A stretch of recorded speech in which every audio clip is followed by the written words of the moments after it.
So hello નમસ્કાર મિત્રો, ફરી એકવાર તમારું સ્વાગત છે આપણા બધાની આ યુટ્યુબ ચેનલ ફોર પી એજ્યુકેશન.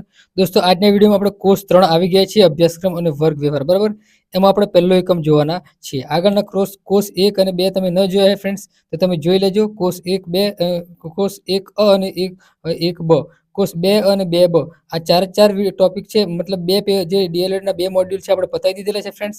તો હવે આજે આપણે જે છે એ 4 મોડ્યુલ આગળ પતી ગયેલા છે. હવે આપણે આજે આ કોર્સ 3 નું મોડ્યુલ જોવા જઈ રહ્યા છીએ. તો જે તમારે ટેટ ટાટ એક્ઝામમાં ખૂબ જ ઉપયોગી છે અને જે પ્રથમ વર્ષ ડીએલએડમાં અભ્યાસ કરતા વિદ્યાર્થીઓ માટે પણ ખાસ ઉપયોગી છે. તો ચાલો આપણે વિડીયોને સ્ટાર્ટ કરી લઈએ. આજે આપણે વર્ગ વ્યવહાર અને એટલે કે શિક્ષણ વ્યવહાર અને અધ્યાપન કૌશલ્ય એકમ 1 જોઈએ. બરાબર, કોર્સ 3 અભ્યાસક્રમ અને વર્ગ વ્યવહારમાં એમાં આપણે એકમ 1 શિક્ષણ વ્યવહાર અને અધ્યાપન કૌશલ્ય, એમાં વર્ગ વ્યવહાર, શિક્ષણ વ્યવહાર બધું જ આવી જાય છે ફ્રેન્ડ. તો ચાલો વિડીયોને સ્ટાર્ટ કરી લઈએ. તો દોસ્તો, સૌપ્રથમ આપણે જોઈએ એકમ 1 શિક્ષણ વ્યવહાર અને અધ્યાપન કૌશલ્ય. તો દોસ્તો, પ્રસ્તાવના જોઈએ કે વિદ્યાર્થીઓ નિયત કરેલા જે પરંપરાગતનું સ્તર પ્રાપ્ત કરે તે માટે શિક્ષક અને વિદ્યાર્થીઓ વચ્ચે થતો પારસ્પરિક વ્યવહાર એટલે અધ્યયન અધ્યાપન પ્રક્રિયા. હવે અધ્યયન અધ્યાપન પ્રક્રિયા તમે જોઈ ફ્રેન્ડ્સ કે શિક્ષણ પ્રક્રિયા ત્યારે પૂર્ણ બને છે જ્યારે તે માટે આયોજન, અધ્યયન, અધ્યાપન પ્રક્રિયા અને મૂલ્યાંકન થાય છે.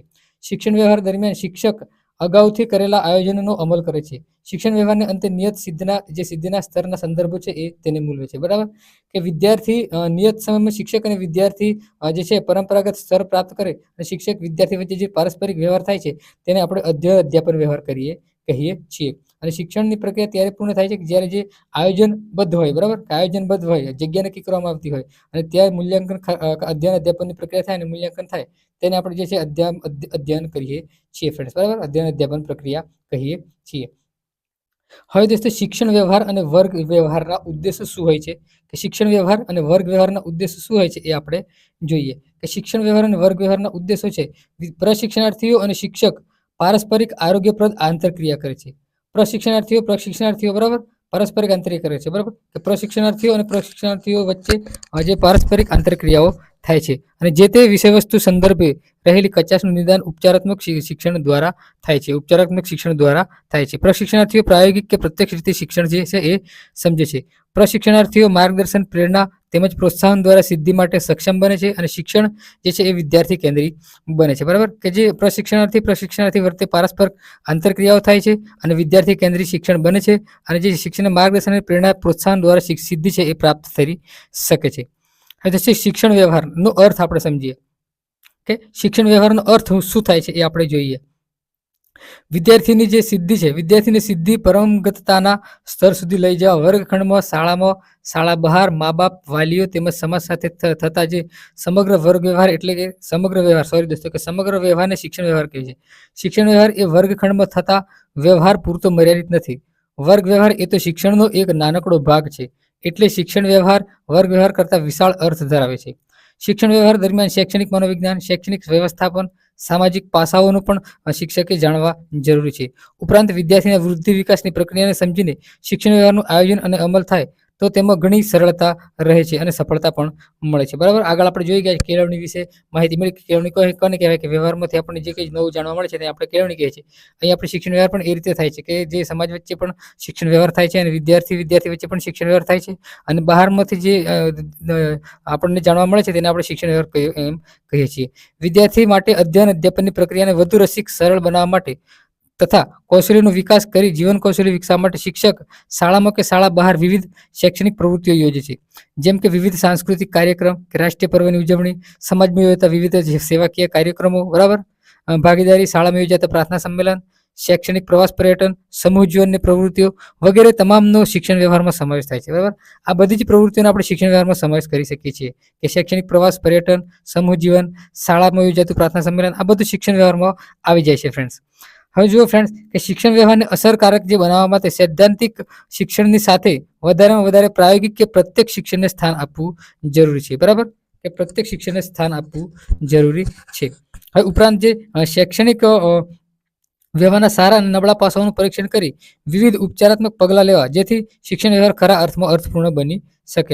એની આપણે લાક્ષણિકતાઓ જોઈએ કે શિક્ષણ વિદ્યાર્થી કેન્દ્રી હોય છે, જે અધ્યયન પર વધારે જોક હોય છે. બરાબર, જોક હોય છે અને અધ્યાપન તેને પૂરક હોય છે. વિદ્યાર્થીની વય કક્ષા, અભિરુચિ અને વલણને અનુરૂપ હોય છે. છે. શિક્ષક માર્ગદર્શક, પ્રેરક અને પ્રયોજક હોય છે. બરાબર, કે શિક્ષક એ માર્ગદર્શક અને પ્રેરક તરીકે હોય છે. બરાબર, નિદાન, ઉપચારાત્મક શિક્ષણ તેમજ સમૃદ્ધિકરણ સાથે સાથે તે થતું હોય છે. કે શિક્ષક એક માર્ગદર્શક તરીકે હોય છે. વિદ્યાર્થીનું શું હોય છે? માર્ગદર્શક તરીકે શિક્ષકને ઓળખવામાં આવે છે. અને જેથી આપણે વર્ગ વ્યવહારને આપણે જે છે એનો અર્થ સમજીએ કે જો વર્ગખંડમાં શિક્ષણ જે કાર્ય દરમિયાન શિક્ષક દ્વારા વિદ્યાર્થીઓને જે સાથે જુદા જુદા પ્રકારના વર્ગ વ્યવહારો થતો હોય છે જોવા મળે છે. અને આપણે વર્ગ વ્યવહાર એ દ્વિધ્રુવી પ્રક્રિયા છે. બરાબર, કે વર્ગખંડ દરમિયાન શિક્ષક અને વિદ્યાર્થી વચ્ચે જે પ્રકારના વ્યવહાર થાય છે તેને આપણે જે છે વર્ગ વ્યવહાર કહીએ છીએ. અને વર્ગ વ્યવહાર એ દ્વિધ્રુવી પ્રક્રિયા છે. ફ્રેન્ડ્સ, ખાસ તમે યાદ રાખજો કે વર્ગ વ્યવહાર કેવી પ્રક્રિયા છે? દ્વિધ્રુવી પ્રક્રિયા છે. તેમાં બે સજીવ ધ્રુવો કામ કરે છે. બરાબર, શિક્ષક અને વિદ્યાર્થી બંને સજીવ ધ્રુવો હોવાથી ગમા અણગમા, માન અપમાન, સાચું ખોટું, સુખ દુઃખ, ઉત્સાહ નિરાશા જેવી લાગણીઓ બંને પક્ષે અનુભવાય છે. બરાબર, કે આ જે સજીવો છે એટલા માટે લાગણીઓ બંને પક્ષે અનુભવાય છે. શિક્ષક અને વિદ્યાર્થીઓ વર્ગખંડમાં ઉપસ્થિત થાય ત્યારે કેટલી લાગણીઓ, અપેક્ષાઓ, ઈચ્છાઓ સાથે લાવે છે. 35 થી 40 મિનિટના તાસ દરમિયાન શિક્ષક અને વિદ્યાર્થીઓ વચ્ચે અનેક પ્રકારના શાબ્દિક તેમજ અશાબ્દિક વ્યવહારો થતા હોય છે. શિક્ષક વર્ગખંડમાં શિક્ષણ કાર્ય દરમિયાન વિવિધ શબ્દો, વાક્યો, પ્રશ્નો, પ્રયુક્તિઓ, સામાજિક માહોલનું નિર્માણ કરે છે. આ સામાજિક માહોલ જેટલો તંદુરસ્ત તેટલો વર્ગ વ્યવહાર આદર્શ ગણી શકાય. કે જે શિક્ષક અને વિદ્યાર્થી વર્ગખંડમાં ઉપસ્થિત થાય ત્યારે કેટલી લાગણીઓ, અપેક્ષાઓ અને જે છે સાથે લઈને આવતા હોય છે. 30 થી 40 મિનિટમાં જે તાસ દરમિયાન જે શિક્ષક અને વિદ્યાર્થી વચ્ચે જે વ્યવહાર થાય છે તેને આપણે વર્ગ વ્યવહાર કે શાબ્દિક કે અશાબ્દિક વ્યવહાર થાય છે તેને આપણે વર્ગ વ્યવહાર જે થતો હોય છે તેને વર્ગ વ્યવહાર તરીકે ઓળખીએ છીએ. ફ્રેન્ડ્સ, દોસ્તો આગળ જોઈએ કે અર્થ જોઈએ આપણે, કે આગળ જોઈએ કે જે વર્ગ વ્યવહારનો અર્થ આપણે જોઈ લઈએ. વિદ્યાર્થીઓના ચોક્કસ સમૂહને વર્ગમાં કોઈ એક વિષયનો એકમ શીખવતી વખતે શિક્ષક અને વિદ્યાર્થી વચ્ચે થતી વિચાર, વાણી, વર્તનની આદાન પ્રદાનની જે પ્રક્રિયા તે ક્રિયા છે એટલે વર્ગ વ્યવહાર. બરાબર, કે શિક્ષક અને વિદ્યાર્થીના સમૂહમાં શિક્ષક વિદ્યાર્થીઓ એક ચોક્કસ સમૂહમાં ભેગા થાય, સ્કૂલમાં ભેગા થાય છે અને એક ચોક્કસ વિષય પસંદ કરવામાં આવે છે. એ વિષય પર શિક્ષક અને વિદ્યાર્થી વચ્ચે વાણી, વ્યવહાર, આદાન પ્રદાનની જે તમામ પ્રક્રિયાઓ થાય છે તેને આપણે વર્ગ વ્યવહાર થયો એમ કહીએ છીએ. ચોક્કસ વિષય પસંદ કરવામાં આવે છે, દાખલા ગણિત, વિજ્ઞાન, ગુજરાતી, અને તેના પર ચર્ચા કરવામાં આવે છે, ભણાવવામાં આવે છે. શિક્ષક વિદ્યાર્થી વચ્ચે જે આંતરક્રિયા થાય છે તેને આપણે વર્ગ વ્યવહાર તરીકે ઓળખીએ છીએ. હવે વર્ગખંડનું શિક્ષણ કાર્ય વધારે અસરકારક અને જીવંત બને તે માટે વર્ગખંડમાં 3 પ્રકારની આંતરક્રિયા થાય છે. કે જે 3 પ્રકારની આંતરક્રિયા થાય છે. ફ્રેન્ડ્સ, બરાબર, જેમાં શિક્ષક અને વિદ્યાર્થી વચ્ચે થતી આંતરક્રિયા, વિદ્યાર્થી વચ્ચે થતી આંતરક્રિયા, વિદ્યાર્થી અને સામગ્રી વચ્ચે થતી આંતરક્રિયા. બરાબર, હવે શિક્ષક અને વિદ્યાર્થી વચ્ચે વ્યવહાર વચ્ચે જે થતા આંતરક્રિયા છે આપણે જોઈએ. શિક્ષક વિદ્યાર્થી વ્યવહાર વર્ગખંડમાં શિક્ષણ પ્રક્રિયાના પ્રારંભ શિક્ષક પ્રશ્નો દ્વારા, કે શિક્ષક વિદ્યાર્થી વ્યવહાર આપણે જોઈએ કે શિક્ષક પ્રશ્નો દ્વારા છે એ કવાયત દ્વારા કે અન્ય કોઈ યુક્તિ પ્રયુક્તિ દ્વારા બાળકોને વિષય પ્રતિ અભિમુખ કરે છે. આ પ્રક્રિયા વિદ્યાર્થી કેન્દ્રી બની રહે તે માટે ખૂબ જ જરૂરી છે. ત્યારબાદ વિદ્યાર્થીઓને પરિચિત નથી એવા નવા એકમો શીખવે છે અને વિદ્યાર્થીઓ આ એકમો વિશે શીખે છે. અને આ તબક્કે શિક્ષક વિદ્યાર્થી વ્યવહાર જરૂરી છે. પરંતુ વર્ગખંડમાં શિક્ષણ કાર્ય શિક્ષક કેન્દ્રી બની જાય તો નાના બાળકોનું ધ્યાન એ વિસ્તાર ટૂંકો હોવાથી બાળકોનું ધ્યાન તે પાઠમાં બહુ રહેતું નથી. બરાબર, કે શિક્ષક કેન્દ્રી જે નથી બનાવી દેવાનું ભણવાનું, વિદ્યાર્થી કેન્દ્રી હોવું જોઈએ. બરાબર, શિક્ષક કેન્દ્રી બની જાય તો નાના બાળકોને સમજણ પડતી નથી. વિદ્યાર્થીને આપણે કેન્દ્રમાં રાખવાના હોય છે. આથી શિક્ષક વિદ્યાર્થી વચ્ચેના શિક્ષણ વ્યવહારને ખોરવાઈ જાય છે. આમ ન બને તે માટે વર્ગખંડમાં શિક્ષક નિર્દિષ્ટ અધ્યાપનનો સમયગાળો ખૂબ ઓછો રહે તેની કાળજી રાખવી. હવે આ માટે વર્ગને સ્વર્ગ બનાવવા શિક્ષકે અસરકારક વ્યવહારો કરવા જોઈએ. વર્ગ વ્યવહાર એ શિક્ષક અને વિદ્યાર્થી વચ્ચેના વિચારોના આદાન પ્રદાનની પ્રક્રિયા છે. શિક્ષકે વર્ગખંડની થોડીક મિનિટ વિદ્યાર્થીને ઉત્સાહિત કરવામાં જે સમય પસાર કરવો જોઈએ. કે પહેલા વિદ્યાર્થીઓને શું ભણવું છે એના પ્રત્યે ઉત્સાહિત કરવાના, ઉત્તેજન કરવાના, ત્યારબાદ આપણે જે છે ભણવાનું ચાલુ કરવાનું છે. અને વિષય પ્રત્યે જે અભિરુચિ જગાડવાની હોય છે અને પ્રેરણા પૂરી પાડવાની હોય છે. વર્ગ વ્યવહાર જેટલો ઉત્તમ હશે તેટલું શિક્ષણનું વહન સંગીન બનશે. બરાબર ફ્રેન્ડ્સ, શિક્ષક અને વિદ્યાર્થીની વર્ગખંડમાંની સક્રિયતા, પ્રસન્નતા એ જ શિક્ષણનો માપદંડ છે. તેથી જ પ્રસન્નતા માટે કહેવાય છે કે it's is a ventilation is the figure. બરાબર, પ્રસન્નતા એ થાક દૂર કરવા માટેની જવાબદારી છે. બરાબર, વર્ગખંડમાં શિક્ષણ કાર્ય વધારે અસરકારક બને તે માટે શિક્ષણ પ્રક્રિયા દરમિયાન શિક્ષકે નીચે આપેલી જે કેટલીક બાબતો છે એ ધ્યાનમાં રાખવી જોઈએ. શિક્ષણ કાર્ય દરમિયાન સિદ્ધિ મેળવનારને પ્રોત્સાહિત કરી અને નબળાને યોગ્ય માર્ગદર્શન આપી વર્ગ કાર્ય સંગીન બનાવી શકાય છે. વિદ્યાર્થીઓમાં રાષ્ટ્રભાવનાના ઉમદા મૂલ્યો દઢ અને તે દ્વારા તેઓનું પોતાનું જીવન ઉજ્જવળ બનાવી શકે તે માટે શિક્ષકોના વર્તન વ્યવહાર આદર્શરૂપ હોવા જોઈએ. હવે દોસ્તો વિદ્યાર્થી વચ્ચે વ્યવહાર થતો હોય છે. શિક્ષક અને વિદ્યાર્થી વચ્ચે જે વ્યવહાર થાય છે એ આપણે જોઈએ. હવે વિદ્યાર્થી વચ્ચે જે વ્યવહાર થાય છે એ આપણે જોઈએ ફ્રેન્ડ્સ. બરાબર, આપણે સ્પીડમાં એટલા માટે લઈએ છીએ ફ્રેન્ડ્સ કે ફટાફટ વિડીયો તમે જોઈ લો આખો, અને વિડીયો આપણે વધારે લાંબો કરવો નથી. હવે એક જ ધોરણમાં ભણતા વિદ્યાર્થીઓ એકબીજા સાથે ઉંમરનો નજીવો તફાવત તેમજ માનસિક તથા શારીરિક ભિન્નતા ધરાવતા હોય છે. સરખી ઉંમર ધરાવતા અને શારીરિક તથા માનસિક વિકાસમાં સામ્યતા ધરાવતા વિદ્યાર્થીઓને સમવડિયા કહેવામાં આવે છે. હવે દોસ્તો સમવડિયા એટલે કેવા વિદ્યાર્થીઓ કે એક જ ધોરણમાં ભણતા હોય અને ઉંમર નજીવો તફાવત હોય છે. ઉંમર તેમની સરખી હોય છે, પણ થોડો ઘણો તફાવત આપણને જોવા મળે છે. અને ઉંમર, કદ, દેખાવ બધું તે શારીરિક એક મળતા આવતા હોય છે. તેને આપણે સમવડિયા વિદ્યાર્થીઓ અથવા બાળકો કહીએ છીએ. હવે આ બાળકોનો વ્યવહારમાં લગભગ સરખો અને એકબીજા સાથે અનુકૂળ હોય છે. વ્યવહાર એકબીજા સાથે સરખો હોય છે અને અનુકૂળ હોય છે. તેઓ એકબીજા સાથે સ્વીકૃત અને મૈત્રીપૂર્ણ વ્યવહાર કરે છે. વર્ગ વ્યવહાર દરમિયાન વિદ્યાર્થીઓ પોતાના સમવડિયા સાથે શિક્ષણ સંબંધી આદાન પ્રદાન પ્રક્રિયાથી ઘણું બધું શીખે છે. આથી વર્ગખંડની અંદર થતી અને શિક્ષણ પ્રક્રિયામાં વિશેષ ભાગ ભજવતી કોઈ બાબત હોય તો તે વિદ્યાર્થી વચ્ચે થતો આંતરવ્યવહાર છે. હવે ઘણીવાર વિદ્યાર્થીઓ પોતાની જે નહીં સમજાવતી બાબતોની, જે પોતાની બાબતો નથી સમજાતી, એ સમવડિયા જોડેથી તે શીખી લે છે અને બીજાને પણ આપે છે. કારણ કે સમવડિયા વિદ્યાર્થીઓ એકબીજાના ચડિયાતા કે ઉતરતાપણાનો ભાવ રહિત વિચારો સહજ તે સમજી શકે છે. સ્વીકારી પરસ્પરના વિચારોની આપ લે કરે છે. સમવડિયા વિદ્યાર્થીઓ એકબીજાની બીક કે શરમ સંકોચાય રાખ્યા વગર પરસ્પર મૂંઝવણની રજૂઆત કરે છે. ત્યારે પોતાની મૌલિક અને અભિવ્યક્તિને ખીલવે છે. આથી તેમનામાં જે રહેલી લઘુતા ગ્રંથિ દૂર થાય છે. મતલબ કે જુઓ, સમવડિયા વિદ્યાર્થીઓ જે એકબીજાને નથી આવડતું એકબીજાને તેઓ શીખવાડે છે, અને ડર પણ એકબીજાને લાગતો નથી, અને તેઓ શરમ પણ અનુભવતા નથી, અને તેની જે છે એ મૌલિક શક્તિ પણ વિકસે છે, અને તેમનામાં લઘુતા ગ્રંથિ હોય છે, લઘુતા ગ્રંથિ પણ દૂર થાય છે, અને તેઓ જે છે એ બોલતા થાય છે. બરાબર, સમવડિયા જે વાતો કરીને તેના જોડે શીખી લે તો. બરાબર, આ સમવડિયાની વાત કરી આપણે. હવે શિક્ષકે શીખવેલ મુદ્દાને અનુરૂપ સમવડિયા સાથે જૂથમાં પ્રવૃત્તિ થતી હોય ત્યારે વિદ્યાર્થી વધુ સક્રિય બને છે. તેમજ શૈક્ષણિક ચર્ચાઓમાં અધ્યતા અને અધ્યાપક તરીકેની બેવડી ભૂમિકા ભજવે છે. અપરિચિત વિષયવસ્તુ શીખવા શિક્ષક વિદ્યાર્થી વચ્ચે વ્યવહાર જરૂરી છે, પણ તે પછી દરેક વિદ્યાર્થી વ્યવસ્થિત અર્થગ્રહણ કરે તે માટે વિદ્યાર્થી વચ્ચે વ્યવહાર વધુ અસરકારક રહે છે. આ કાર્ય માટે શિક્ષકે ખૂબ જ કાળજી રાખવી, યોગ્ય જૂથ રચના કરવી. જે તે એકમને બરાબર સમજ્યા હોય તેવા એકાદ બે વિદ્યાર્થીઓ તો દરેક જૂથમાં હોવા જોઈએ. જૂથને શું કરવાનું હોય છે તે પણ વ્યવસ્થિત પૂર્વ આયોજન કરવું પડે છે. બરાબર, જુઓ, શિક્ષક વિદ્યાર્થી જૂથ ચર્ચા કરવાની હોય છે. બરાબર, શિક્ષકે કે જે સમવડિયામાં વિદ્યાર્થીઓ હોય તેમાં જે હોશિયાર વિદ્યાર્થીઓ એ ગ્રુપમાં રાખવાના, અને અલગ અલગ ગ્રુપનો હોશિયાર વિદ્યાર્થીઓને આપણે વેચી નાખવાના, જેથી તે બધા વિદ્યાર્થીઓને શીખવાડી શકે. હવે દોસ્તો આપણે જૂથ કાર્ય વિશે જોઈએ કે જૂથ કાર્ય જે છે એ વારાફરતી મુલાકાત લેવી જોઈએ જૂથની, અને જે મુલાકાત લીધા પછી સોંપેલું કાર્ય જો જૂથના દરેક સભ્યને આવડે ત્યાં સુધી તમામ સભ્ય પરસ્પર શીખે અને શીખવાડે છે. આ વાત પર ભાર મૂકવાથી ખૂબ સારું અધ્યયન થાય છે. અહીં પ્રત્યક્ષ રીતે શિક્ષક ભણાવતા નથી, પરંતુ વ્યવહારમાં શિક્ષકની ભૂમિકા વધુ મહત્વની હોય છે. તે ખૂબ પૂર્વ તૈયારી કરવાની હોય છે, અને એક સાથે તમામ જૂથો પર ધ્યાન રાખવાનું હોય છે કે આમાં જે છે શિક્ષક છે એ તેને ધ્યાન રાખવાનું હોય છે. વિદ્યાર્થીઓ એકબીજા પાસેથી શીખી લેતા હોય છે, અને તેમની જે છે એ નવું શીખતા હોય છે ફ્રેન્ડ્સ. બરાબર, હવે દોસ્તો આગળ આપણે જોઈએ કે વિદ્યાર્થી સામગ્રી વ્યવહાર. બરાબર, કે વિદ્યાર્થી અને સામગ્રી વચ્ચે કયો વ્યવહાર થાય છે આપણે જોઈએ. નવો એકમ તમે જોઈ શકો છો, નવો એકમ શિક્ષકે શીખવ્યું. વિદ્યાર્થીઓ પરસ્પર ચર્ચા કરી તેને બરાબર સમજ્યા અને મથામણ કરી. હવે આપણે વિદ્યાર્થી જાતે સ્વ અધ્યયન કરે તે તબક્કો આવે છે. બરાબર, હવે આગળ આપણે જોઈએ કે શિક્ષક અને શિક્ષકે વિદ્યાર્થીને શીખવાડી દીધું, ત્યારબાદ વિદ્યાર્થી વચ્ચે તે પાઠની વચ્ચે ચર્ચા થાય છે અંદર તેને આપણે સમવડિયા કહીએ છીએ. બરાબર, અને હવે આપણે જે વિદ્યાર્થી અને સામગ્રી વચ્ચે શું વ્યવહાર થાય છે એ આપણે જોઈએ. હે દોસ્તો, આટલું કહો, આટલું કરો, આટલું ચકાસો, દઢીકરણ, મહાવરો, સ્વાધ્યાય આ શીર્ષક તળે આપેલી તમામ પ્રવૃત્તિઓને જાતે કરો તો મેળવેલ જ્ઞાનનો આત્મસાત કરે છે. બરાબર, આ માટે એકમનું વાંચન, સંદર્ભ સાહિત્યનું વાંચન, શૈક્ષણિક સાધનોનો ઉપયોગ, મુલાકાત, અવલોકન, પ્રાયોગિક કાર્ય વગેરે કાર્ય કરવાનું થાય છે, જેને વિદ્યાર્થી સામગ્રી વ્યવહાર કહે છે. આ વ્યવહારથી અર્થગ્રહણ ચિર સ્મરણીય બને છે, અને તેના અધ્યયનમાં થોડી પણ કચાશ હશે તો તેનું કાર્ય અટકી જશે.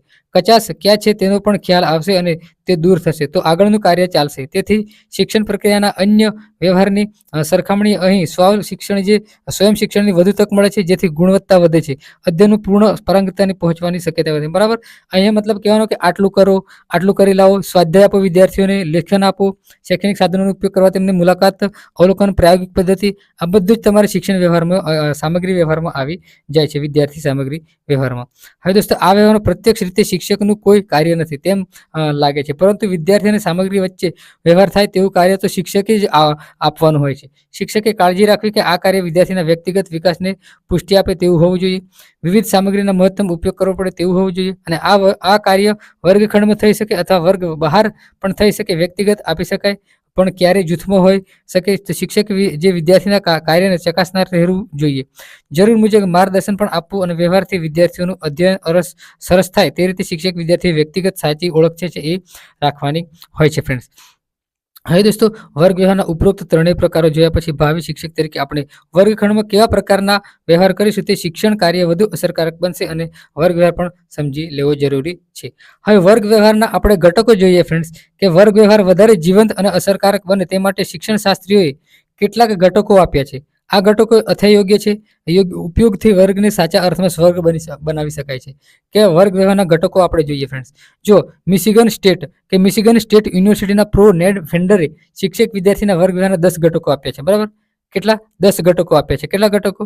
કે મિશિગન સ્ટેટ યુનિવર્સિટી દ્વારા પ્રો નેડ ફ્લેન્ડર્સે શિક્ષક વિદ્યાર્થી વચ્ચેના 10 ઘટકો આપ્યા છે. કેટલા ઘટકો આપ્યા છે? 10 ઘટકો. તમે જોઈ શકો નેડ ફ્લેન્ડર્સનું વર્ગ વ્યવહારનું વર્ગીકરણ. બરાબર, અહીંયા વર્ગ વ્યવહાર તમે જોઈ શકો છો, મેનમાં આવે છે વર્ગ વ્યવહાર. ત્યારબાદ દોસ્તો તમે જે 10 ઘટકો છે એ આપણે જોઈએ. પહેલો ઘટક છે આપણે જોઈએ કે લાગણીનો સ્વીકાર. બીજો ઘટક છે વખાણ પ્રોત્સાહિત વિચારનો સ્વીકાર, પ્રશ્ન પૂછવાનો સ્વીકાર, વ્યાખ્યાન કથન, બરાબર, સૂચના આપવી, ટીકા કરવી, સત્તા સ્થાપિત કરવી. 7મો, હવે 8મો જવાબ આપે, અને 9મો પહેલ કરે છે, અને 10મો શાંતિપૂર્ણ મૂંઝવણ. બરાબર, વર્ગ વ્યવહાર. બરાબર, પહેલો આવે છે વાતચીત, પછી શિક્ષકની વાતચીત, શિક્ષક પરોક્ષ અસર અને શિક્ષકની પ્રત્યક્ષ અસર. બરાબર, અહીંયા તેમાં તમે જોઈશું શાંતિની મૂંઝવણ, વિદ્યાર્થી વાતચીત, જવાબ આપે છે અને પહેલ કરે છે. આ 10 ઘટકો આ છે કોણ? નેડ ફેન્ડર, મિશિગન સ્ટેટ યુનિવર્સિટી નેડ ફેન્ડર દ્વારા આ 10 ઘટકો આપવામાં આવેલા છે. લાગણીનો સ્વીકાર, વખાણ પ્રોત્સાહન, વિચારનો સ્વીકાર, લાગણીનો સ્વીકાર, વખાણનો સ્વીકાર, વખાણને પ્રોત્સાહન, જે વિચારનો સ્વીકાર, પ્રશ્ન પૂછવા, વ્યાખ્યાન કથન, સૂચના આપવી, ટીકા કરવી, સત્તા સ્થાપિત કરવી, જવાબ આપે, પહેલ કરે, અને શાંતિ મૂંઝવણ. આ 10 ઘટકો નેડ ફેન્ડરે આપેલા છે. હવે દોસ્તો વર્ગ વ્યવહારને મુખ્ય 2 વિભાગમાં વહેંચવામાં આવે છે. બરાબર, મુખ્ય તેના 2 વિભાગ છે. વર્ગ વ્યવહારને 2 વિભાગમાં વહેંચવામાં આવે છે, વાતચીત અને શાંતિ મૂંઝવણ. બરાબર, કે વાતચીત અને શાંતિ મૂંઝવણ. હવે વાતચીતને 2 પેટા વિભાગોમાં વહેંચવામાં આવે છે. આગળ આપણે કોઠો જોઈએ ને એ પ્રમાણે શિક્ષકની વાતચીત અને વિદ્યાર્થીની વાતચીત. વાતચીતમાં 2, શિક્ષકની વાતચીત અને વિદ્યાર્થીની વાતચીત. શિક્ષકની વાતચીતમાં આપણે જોઈએ કે શિક્ષકની પરોક્ષ અસર અને શિક્ષકની પ્રત્યક્ષ અસર. બરાબર, હવે આપણે જોઈએ કે વાતચીતમાં 2 વિભાગ, શિક્ષકની વાતચીત અને વિદ્યાર્થી વાતચીત. એમાં આપણે શિક્ષકની પરોક્ષ અને પ્રત્યક્ષ વાતચીત આપણે જોઈએ. એમાં શિક્ષકની પરોક્ષ અસર આપણે જોઈએ કે જુઓ કે અધ્યાપન કાર્ય દરમિયાન શિક્ષક એવા શાબ્દિક અશાબ્દિક વ્યવહારો કરે કે જેના લીધે વિદ્યાર્થી વર્ગ ચર્ચામાં ભાગ લેવા પ્રોત્સાહિત થાય, તેમની સક્રિયતા વધે છે. હવે લાગણીનો સ્વીકાર, અહીં આપણે જોઈ લઈએ પહેલો કે લાગણીનો સ્વીકાર પહેલો ઘટક જોઈએ કે આ પ્રકારના આપણે જે લાગણીનો સ્વીકાર છે પહેલો ઘટક છે. આપણે જોઈએ નેડ ફેન્ડરે આપેલા 2 જે 10 ઘટકો છે એમાંથી પહેલો ઘટક જોઈએ લાગણીનો સ્વીકાર. આ પ્રકારના વર્ગ વ્યવહારમાં શિક્ષક વિદ્યાર્થીઓની લાગણીઓને નમ્રતાથી સ્વીકારે છે. કે જે શિક્ષકે વિદ્યાર્થીઓની લાગણીઓ નમ્રતાથી સ્વીકારે છે. સંભવિત છે કે વિદ્યાર્થી ક્યારેય ખોટું પણ હોવા છતાં તેને દંડ ન કરતા તેના વ્યવહારને સમજવાનો પણ પ્રયાસ કરવો જોઈએ. જરૂર પડે તો તેના પૂર્વાનુભવોને જાણવા, યોગ્ય લાગણી દર્શક શબ્દો વાક્યોથી તેને સમજ આપવી. દાખલા તરીકે ચાલો ફરીથી સમજાવું, બોર્ડમાં આકૃતિ દોરીને તે લખીને સમજાવે છે અને વધુ ઉદાહરણો આપે છે. કે લાગણીના જે છે સ્વીકાર કરવો હોય છે, વિદ્યાર્થીની લાગણી હોય છે તેની લાગણીનો આપણે સ્વીકાર કરવો જોઈએ, તેને પ્રેમથી આપણે સમજાવવું જોઈએ. ત્યારબાદ જે વખાણ અને પ્રોત્સાહન, કે દોસ્તો બીજો ઘટક છે જે છે વખાણ અને પ્રોત્સાહન. આ પ્રકારના વર્ગ વ્યવહારમાં શિક્ષક વિદ્યાર્થીના કાર્ય કે વર્તનને હકારાત્મક, શાબ્દિક, અશાબ્દિક સુધડકોથી બિરદાવી તણાવ મુક્ત રાખે છે. આવું કરવાથી વિદ્યાર્થીઓની સક્રિયતા વધે છે, વર્ગખંડનું વાતાવરણ હળવું બને છે, વર્ગ ચર્ચામાં ભાગીદારી વધે છે. દાખલા તરીકે તમે સાચા છો, બરાબર છે, ખૂબ સરસ, વિદ્યાર્થીની પીઠ થાબડવી વગેરે. બરાબર ફ્રેન્ડ્સ, કે વખાણ અને પ્રોત્સાહન, વિદ્યાર્થીને જો દાખલો ગણે આવડી ગયો દાખલો તેને આપણે સુધડક જે છે એ આગળ જે છે આવશે. તમે જોઈ શકો સુધડકોને એવું બધું કે તમે સાચા છો, ખૂબ સરસ, વિદ્યાર્થીની પીઠ થાબડવી, તેને પ્રોત્સાહન અને વખાણ આપવું જેથી વિદ્યાર્થીને ભણવામાં રસ પડે. દોસ્તો વિચાર સ્વીકાર, કે આ પ્રકારના વર્ગ વ્યવહારમાં શિક્ષક વિદ્યાર્થીના સાચા ઉત્તરોનો જે વિચારોનો સ્વીકાર કરે છે અને જરૂર મુજબ તેમાં સુધારા વધારા કરે છે. આમ વિદ્યાર્થીએ રજૂ કરેલા વિચારોને શિક્ષક સ્પષ્ટ કરે કે સમજાવે છે, જેનાથી વિદ્યાર્થીનું શીખવાનું મનોબળ વધે છે. બરાબર, ખોટું પડે તેને આપણે લડવાનું નથી, પણ સ્વીકારવાનું હોય છે. સાચું પડે તો એ સ્વીકારવાનું હોય છે, અને તેની લાગણીનો આપણે સ્વીકાર કરવાનો હોય છે વિદ્યાર્થીની. પ્રશ્નો પૂછવા. શિક્ષક દ્વારા એ બાબતનું ધ્યાન રાખવું કે તે વિદ્યાર્થીઓને એવા વિષયોનું સંબંધિત પ્રશ્ન પૂછે છે જેના ઉત્તરો વિદ્યાર્થી આપી શકે. કે પ્રશ્ન પૂછવા વિદ્યાર્થી એવા શિક્ષકે એવા પ્રશ્ન પૂછવા જોઈએ વિદ્યાર્થીને કે જે વિદ્યાર્થીને આવડે અને તે વિચારવાની શક્તિ તેનામાં હોય એટલા જ પ્રશ્નો આપણે પૂછવાના હોય છે. અને વિદ્યાર્થી જે તે વિષય વસ્તુ કેટલું સમજ્યા છે તે ચકાસવા પ્રશ્ન પૂછવા, અને જેનાથી વિદ્યાર્થીઓની વર્ગ ચર્ચામાં સક્રિય ભાગીદારી ભાગ લે છે. કે આપણે જે ભણાવ્યું છે તેમાંથી વિદ્યાર્થીને કેટલું આવડે છે તે આપણે પૂછવાનું હોય છે. બરાબર, અને તેનાથી તે જાણી શકે કે આપણે વિદ્યાર્થીને કેટલું આવડે છે ને કેટલું નથી આવડતું. બરાબર, હવે જે પ્રત્યક્ષ શિક્ષકની પ્રત્યક્ષ અસર આપણે જોયા કે એ ક્યાં અપ્રત્યક્ષ જે શિક્ષકની અસર છે એ આપણે જોઈ. હવે આપણે પ્રત્યક્ષ અસર કે વ્યાખ્યાન કથન. જે તે વિષય વસ્તુની માહિતી સ્પષ્ટ કરવા શિક્ષક વિદ્યાર્થીને સમક્ષ વ્યાખ્યાન કે કથન કરે છે. જરૂર પ્રમાણે શિક્ષક પોતાના વિચારો અભિપ્રાયો રજૂ કરી વિષય વસ્તુનું સરળ, સુબોધ તેમજ તાર્કિક રીતે વિશ્લેષણ કરે છે. હવે સૂચના આપવી. આ પ્રકારના વ્યવહારમાં શિક્ષક વિદ્યાર્થીઓને વિષય વસ્તુ અંતર્ગત તેમજ તેમાં ધ્યાન રાખવા બાબતે સૂચના આપે છે, જેનો વિદ્યાર્થીઓને અમલ કરવાનો હોય છે. પુસ્તક ખોલીને વાંચવા કહેવું, ગણતરી કરો, આકૃતિ દોરો, પાઠમાં ધ્યાન આપો, અવાજ ન કરો. બરાબર, આવી બધી જે છે સૂચનાઓ આપવી જોઈએ. ટીકા કરવી, સત્તા સ્થાપિત કરવી. આ પ્રકારના વર્ગ વ્યવહારનો શિક્ષકે ક્યારે પોતાનો અહમ સંતોષવા સત્તા સ્થાપિત કરે તેમજ વિદ્યાર્થીઓમાં અનુચિત વ્યવહાર કે વર્તન ટીકા કરે છે. બરાબર, કે ટીકા કરવી ન જોઈએ. કે શિક્ષક આ પ્રકારના વર્ગ વ્યવહાર શિક્ષક છે એ ઉચ્ચ હોવાનું સ્થાન ધરાવવાનું પ્રકટ કરે છે અથવા ગુસ્સો કરે છે. મારા જેવો કોઈ નથી, ભણાવી શકે, તારા કરતાં મને વધારે આવડે છે. આવી વાતો શિક્ષકે કરવી જોઈએ નહીં. બરાબર, હવે દોસ્તો વાતચીત જોઈએ કે વર્ગખંડમાં શિક્ષકની સક્રિયતા જેટલી જરૂર છે તેટલી જ વિદ્યાર્થીની સક્રિયતા પણ જરૂર છે, કારણ કે તેના વર્ગ ચર્ચામાં ભાગીદારી વધે છે અને વર્ગ વ્યવહાર જીવંત બને છે. હવે 8મો ઘટક જોઈએ આપણે કે દોસ્તો કેટલા 8મો જોઈએ. શિક્ષક દ્વારા પૂછાયેલા પ્રશ્નના વિદ્યાર્થીઓ ઉત્તરો આપે તેમાં જવાબ આપતી વખતે એ બાબતોનું ધ્યાન રાખવામાં આવે છે કે શિક્ષકે જે વિદ્યાર્થીને પ્રશ્ન પૂછે છે તેને જ જવાબ આપવાનો હોય છે, તથા તેટલું જ પૂછે જેટલું તે ઉત્તરમાં જણાવવાનું હોય છે. ક્યારેય શિક્ષકે વિદ્યાર્થીના જવાબો કે વિધાનોનું પુનરાવર્તન પણ થાય છે. બરાબર, હવે દોસ્તો પહેલ કરે છે. વિદ્યાર્થી પોતાની વિષય વસ્તુ અંતર્ગત મુશ્કેલીઓ, અસ્પષ્ટતા કે સંદિગ્ધતા બાબતોને સ્પષ્ટ કરવાના હેતુથી શિક્ષકને પ્રશ્ન પૂછે છે, જેથી વિદ્યાર્થી વિષય વસ્તુને સ્પષ્ટ કરી તેની વધુ નજીક જઈ શકે છે. બરાબર, પહેલ પણ કરે છે વિદ્યાર્થી. શાંતિ અને મૂંઝવણ. આ પ્રકારના વ્યવહારમાં કે વર્ગ વ્યવહારમાં શિક્ષક અને વિદ્યાર્થીનો થોડો સમય એકદમ શાંત થઈ જાય છે. શિક્ષકે કોઈ મૂંઝવણમાં મુકાઈ જાય, વિચારવા લાગે, પ્રશ્ન પૂછવા અંગે વિચાર કરે, વિદ્યાર્થીઓને કોઈ બાબત અંતર્ગત વિચારવાનું કહે વગેરેનો સમાવેશ આ ઘટકમાં થાય છે. શિક્ષકના એક ધાર્યા કથન કે વ્યાખ્યાનથી વિદ્યાર્થીઓ કંટાળી ન જાય તે માટે તેમજ સક્રિયતા લાવવા માટે જે કથન અંતર્ગત થોડી શાંતિની લાવવામાં આવે છે તેને આપણે શાંતિ અને મૂંઝવણ કહીએ છીએ. દોસ્તો આપણે 10 ઘટકો કોણે આપ્યા? નેડ ફેન્ડરે આપ્યા છે. 10 ઘટકો નેડ ફેન્ડરે આપ્યા છે, તમે ખાસ ધ્યાન રાખજો. બરાબર, હવે દોસ્તો જે વર્ગ વ્યવહારને નોંધવાના જે સોપાનો છે આપણે જોઈએ કે વર્ગ વ્યવહાર નોંધવાના સોપાનો.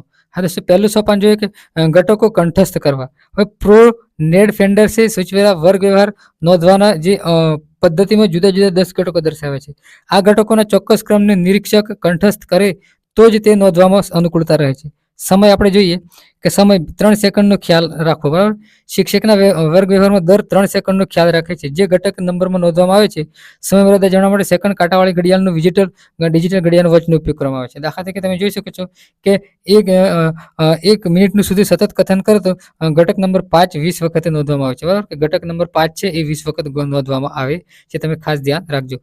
વર્ગ વ્યવહારની ઘટકોની સાંકળ બનાવવી. વર્ગ વ્યવહારના ઘટકોની સાંકળ બનાવી. તમે જોઈ શકો છો ફ્રેન્ડ, વર્ગ વ્યવહાર નોંધવા માટે સૌપ્રથમ નીચે પ્રમાણે આપણે જે છે એ સાંકળ બનાવવાની હોય છે. દાખલા તરીકે 10 6 6 6 6 5 5 5 6 5. આ રીતે સાંકળ વર્ગ વ્યવહારના ઘટકોનો ચોક્કસ ક્રમ 3 સેકન્ડની સમય મર્યાદામાં જે છે એ નોંધવાના હોય છે. દોસ્તો આગળ આપણે જોઈએ કે અવલોકન પત્રકમાં નોંધ. હવે જે બનાવવાની સાંકળ ના આધારે અવલોકન પત્રકમાં તેની નોંધ કરવામાં આવે છે. બરાબર, હવે અવલોકન પત્રકમાં 1 થી 10 ઘટકો ક્રમ દર્શાવેલા હોય છે, જેના પરથી આપણને દરેક ઘટકો કુલ સંખ્યા મળે છે. આ સંખ્યામાં ઘટક નંબર 10 કુલ સંખ્યામાંથી એકમાત્ર ઘટાડો કરવામાં આવે છે, કારણ કે જો જોડી બનાવવામાં સાંકળની આગળ પાછળ 10 ઘટક અગાઉથી નોંધવામાં આવેલા હોય છે. ઘટકોનું પૃથ્થકરણ અને અર્થઘટન. અવલોકન પત્રકના આધારે ઘટકોની નિશ્ચિત સંખ્યા મળે છે. તેના પરથી ગણતરીના આધારે વર્ગ વ્યવહારનું પૃથ્થકરણ કરવામાં આવે છે. શિક્ષકોના વ્યવહાર અંગેના તારણો મેળવી શકાય છે, તેમજ વર્ગ વ્યવહાર અંગે જે માર્ગદર્શક સૂચનો પણ આપી શકાય છે. અહીં તમે જોઈ શકો છો 10 ઘટકો આપેલા છે ફ્રેન્ડ્સ. જો 1 થી 10 નંબર આપેલા છે અને અહીંયા કોઈ 1 થી 10 નંબર આપેલા છે. અહીંયા તમે જોઈ શકો છો ફ્રેન્ડ્સ કે ઘટકો ભેગા મળે છે અને નમૂનારૂપ અવલોકન અહીંયા આપણે જોવા મળે છે. હવે દોસ્તો વર્ગ વ્યવહારના શિક્ષક જે શૈક્ષણિક ફલિતાર્થો છે એ આપણે જોઈએ. બરાબર, શૈક્ષણિક ફલિતાર્થો શું છે એ આપણે જોઈ લઈએ. શિક્ષક અને વિદ્યાર્થીના વર્તન વ્યવહારોને અપેક્ષિત વળાંક આપવા માટે દિશા મળી રહે છે. વર્ગ વ્યવહારના અર્થઘટન પરથી શિક્ષકને પોતાના જે વર્તન વ્યવહારોનું મૂલ્યાંકન કરવાની તક રહે છે. વિદ્યાર્થીઓને કેન્દ્રમાં રાખી તેમની ક્રિયાશીલતાનો ન્યાય આપી શકાય છે. ક્રિયાશીલતાને ન્યાય આપી શકાય છે. શિક્ષકની પ્રત્યક્ષ પરોક્ષ અસરના આધારે તેની માત્રામાં યોગ્ય વધઘટ કરી શકાય છે. વર્ગ વ્યવહારના અર્થઘટનથી શિક્ષણ કાર્ય જીવંત, રસપ્રદ અને ફળદાયી બનાવી શકાય છે. શિક્ષકની પ્રત્યક્ષ અને પરોક્ષ અસરના આધારે તેની માત્રામાં યોગ્ય વધઘટ કરી શકાય છે. વર્ગ વ્યવહારના અર્થઘટનથી શિક્ષણ કાર્ય જીવંત, રસપ્રદ અને ફળદાયી બની શકાય છે. બરાબર. હવે વર્ગ વ્યવહારની શિક્ષણની નૂતન પદ્ધતિઓ, પ્રયુક્તિનો યોગ્ય ઉપયોગ કરવાની તક રહે છે. વર્ગ વ્યવહારમાં શિક્ષણના જે વિશ્લેષણ દ્વારા વર્ગમાં સામાજિક વાતાવરણ ઊભું કરી તંદુરસ્ત લાગણી વલણો જે છે કેળવી શકાય છે. વિદ્યાર્થીઓની અપેક્ષા અનુસાર શિક્ષણ કાર્ય કરી શકાય છે. શિક્ષક અને વિદ્યાર્થીઓમાં પરસ્પર જે સંબંધો વિકસાવી વર્ગનું વાતાવરણ સમૃદ્ધ બનાવી શકાય છે. શિક્ષણ કાર્યને અસરકારક બનાવવા માટે માર્ગદર્શક સૂચનો કરી શકાય છે. વર્ગખંડમાં શિક્ષક દ્વારા થતા વર્તન વ્યવહારો અંગે સભાનતા કેળવી શકાય છે. હવે દોસ્તો વર્ગ વ્યવહારની અસર કેવી રીતે બને છે કે વર્ગ વ્યવહારની અસર કેવી રીતે બને છે આપણે જોઈએ. શિક્ષકે વર્ગ વ્યવહાર એવી રીતે ગોઠવવો જોઈએ કે જેથી વર્ગ વિદ્યાર્થીને મન સ્વર્ગ લાગે. બરાબર. શિક્ષકે વર્ગમાં કે અધ્યાપન કાર્ય કેવી રીતે કરવું, વર્ગમાં કેવી વાણી બોલવી, વર્ગમાં કેવું વર્તન રાખવું વગેરે બાબતોની પૂર્વ તૈયારી શિક્ષકે વર્ગમાં જતા પહેલા કરી લેવી જોઈએ. વિદ્યાર્થીઓને પ્રેરણારૂપ બને તેવી સૌમ્ય અને કર્ણપ્રિય વાણીમાં રજૂઆત સાંભળવી વિદ્યાર્થીઓને ગમે છે. વાણી સુશ્રાવ્ય, વિવેકપૂર્ણ, ઉચ્ચાર શુદ્ધ અને યોગ્ય આરોહ અવરોહ સાથે વ્યક્ત કરવાથી વિદ્યાર્થીમાં જે શિક્ષણ કાર્યમાં તન્મય બને છે. શિક્ષકે પોતાનું વર્તન પણ સંસ્કારી અને પ્રેમપૂર્ણ રાખવું જેથી વિદ્યાર્થીઓને તેમના જીવનમાંથી સદગુણ આચરણની પ્રેરણા મળે. વર્ગ વ્યવહારના ઘટકોમાં પરોક્ષ અસરવાળા ઘટકોનો ઉપયોગ વધારે કરવો. વર્ગ વ્યવહારમાં વિદ્યાર્થીની ભાગીદારી વધે તેવા પ્રયત્નો કરવા. વર્ગમાં શિક્ષણ કાર્ય કરતા જતા પહેલા શિક્ષકે નીચેની બાબતો છે એ લક્ષ્યમાં રાખવી જોઈએ. શિક્ષકે લક્ષ્યમાં રાખવાની બાબતો આપણે જોઈ લઈએ ફ્રેન્ડ્સ. બરાબર, કે લક્ષ્યમાં રાખવાની બાબતો શું છે એ આપણે જોઈ લઈએ. વિષય કે એકમને સંપૂર્ણ પૂર્વ તૈયારી કરીને જ વર્ગમાં જવું. પ્રસન્ન ચિત્તે અને સસ્મિત મુખે વર્ગમાં શરૂ કરવો. બાળકોનું અભિવાદન અને લાગણીઓ સપ્રેમ સ્વીકારવી. શિક્ષણ કાર્ય માટે જરૂરી સ્વાસ્થ્ય વાતાવરણ સ્થાપી શિક્ષણ કાર્ય માટે વર્ગ વ્યવહારને માનસિક રીતે તૈયાર કરવા. વિદ્યાર્થીઓના વ્યક્તિગત તફાવતો લક્ષ્યમાં લઈ શિક્ષણ કાર્ય કરવું.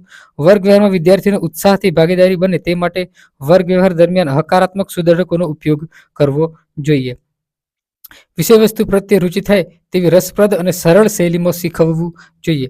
વિદ્યાર્થીઓની વય કક્ષા મુજબ શિક્ષણની જે વિવિધ પદ્ધતિઓ પસંદ કરી શિક્ષણ રસમય બનાવવું અને શૈક્ષણિક સાહિત્ય સાધનોનો ઉપયોગ કરવો. કે વિદ્યાર્થીઓનો રસ બની રહે એટલે કે વિદ્યાર્થીઓને રસ પડે તેવી રીતે આપણે શિક્ષણ કાર્ય કરાવવું જોઈએ અને પ્રેમથી વર્તન કરવું જોઈએ જેથી વિદ્યાર્થીને ભણવાનો જે છે એ ઉત્સાહ જાગે. વર્ગમાં વિદ્યાર્થીઓને ટીકા કે અપમાન ન કરવું જોઈએ. વિદ્યાર્થીઓને અપમાન ન કરવું જોઈએ. વર્ગ વ્યવહારમાં શારીરિક જે શિક્ષાને સ્થાન ન આપવું પરંતુ વિદ્યાર્થીઓની સાથે પ્રેમપૂર્વક વ્યવહાર કરી મુક્ત અને સ્વયંશિસ્ત ઊભું કરવું. શિક્ષકે વર્ગ વ્યવહાર દરમિયાન ઓછામાં ઓછા બોલવું અને વિદ્યાર્થીઓને વધારેમાં વધારે બોલતા કરવા. બરાબર. વિદ્યાર્થીઓને વધારે પ્રવૃત્તિઓ આપવી, ચર્ચા કરવા દેવી. વિદ્યાર્થીઓ સમક્ષ આયોજન મુજબ જ શિક્ષણ કાર્ય કરવું જોઈએ. નિર્થક વાતો, સ્વપ્રશંસામાં સમય ન બગાડવો.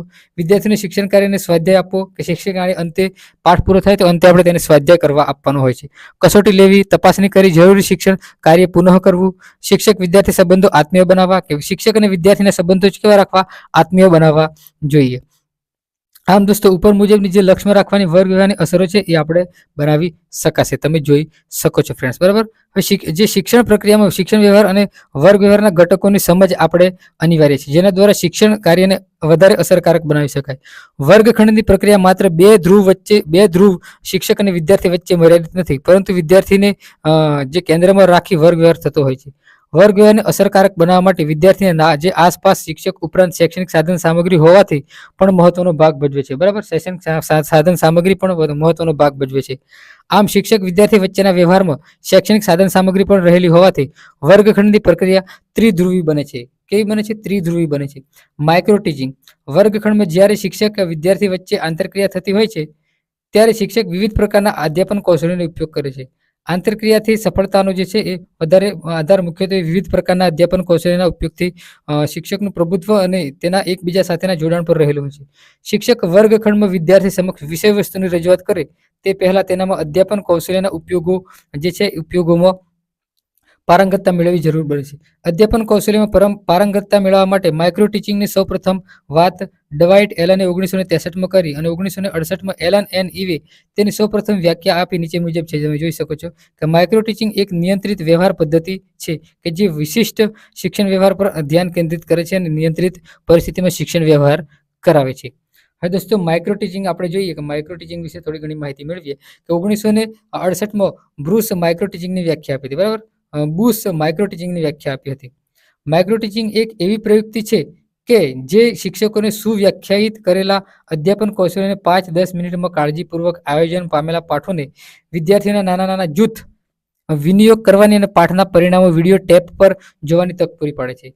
ડોક્ટર કુલકર્ણી 1986 મુજબ માઇક્રો ટીચિંગ એક સિમ્યુલેશન અથવા તો વાસ્તવિક પરિસ્થિતિ જેવી પરિસ્થિતિ છે તે વિશિષ્ટ કૌશલ્યની પ્રાપ્તિ તરફ એકાગ્રતા કેળવે છે. એ એક એવી પદ્ધતિ છે કે જેમાં પ્રશિક્ષણાર્થી ઓછામાં ઓછા જે વિદ્યાર્થી સમક્ષ કે વિશિષ્ટ કૌશલ્ય પર પ્રભુત્વ મેળવવા માટે મહાવરો કરે છે. મતલબ કે આ મહાવરાનો પાઠ છે એવું આપણને અહીંયા સમજાવવામાં આવેલું છે, કહેવામાં આવેલું છે.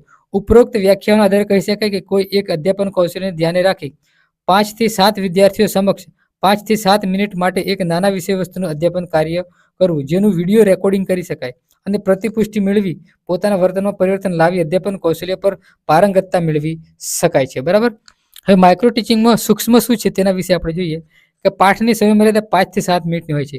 કે માઇક્રો ટીચિંગ પાઠની સમયમર્યાદા કેટલી? 5 થી 7 મિનિટ હોય છે.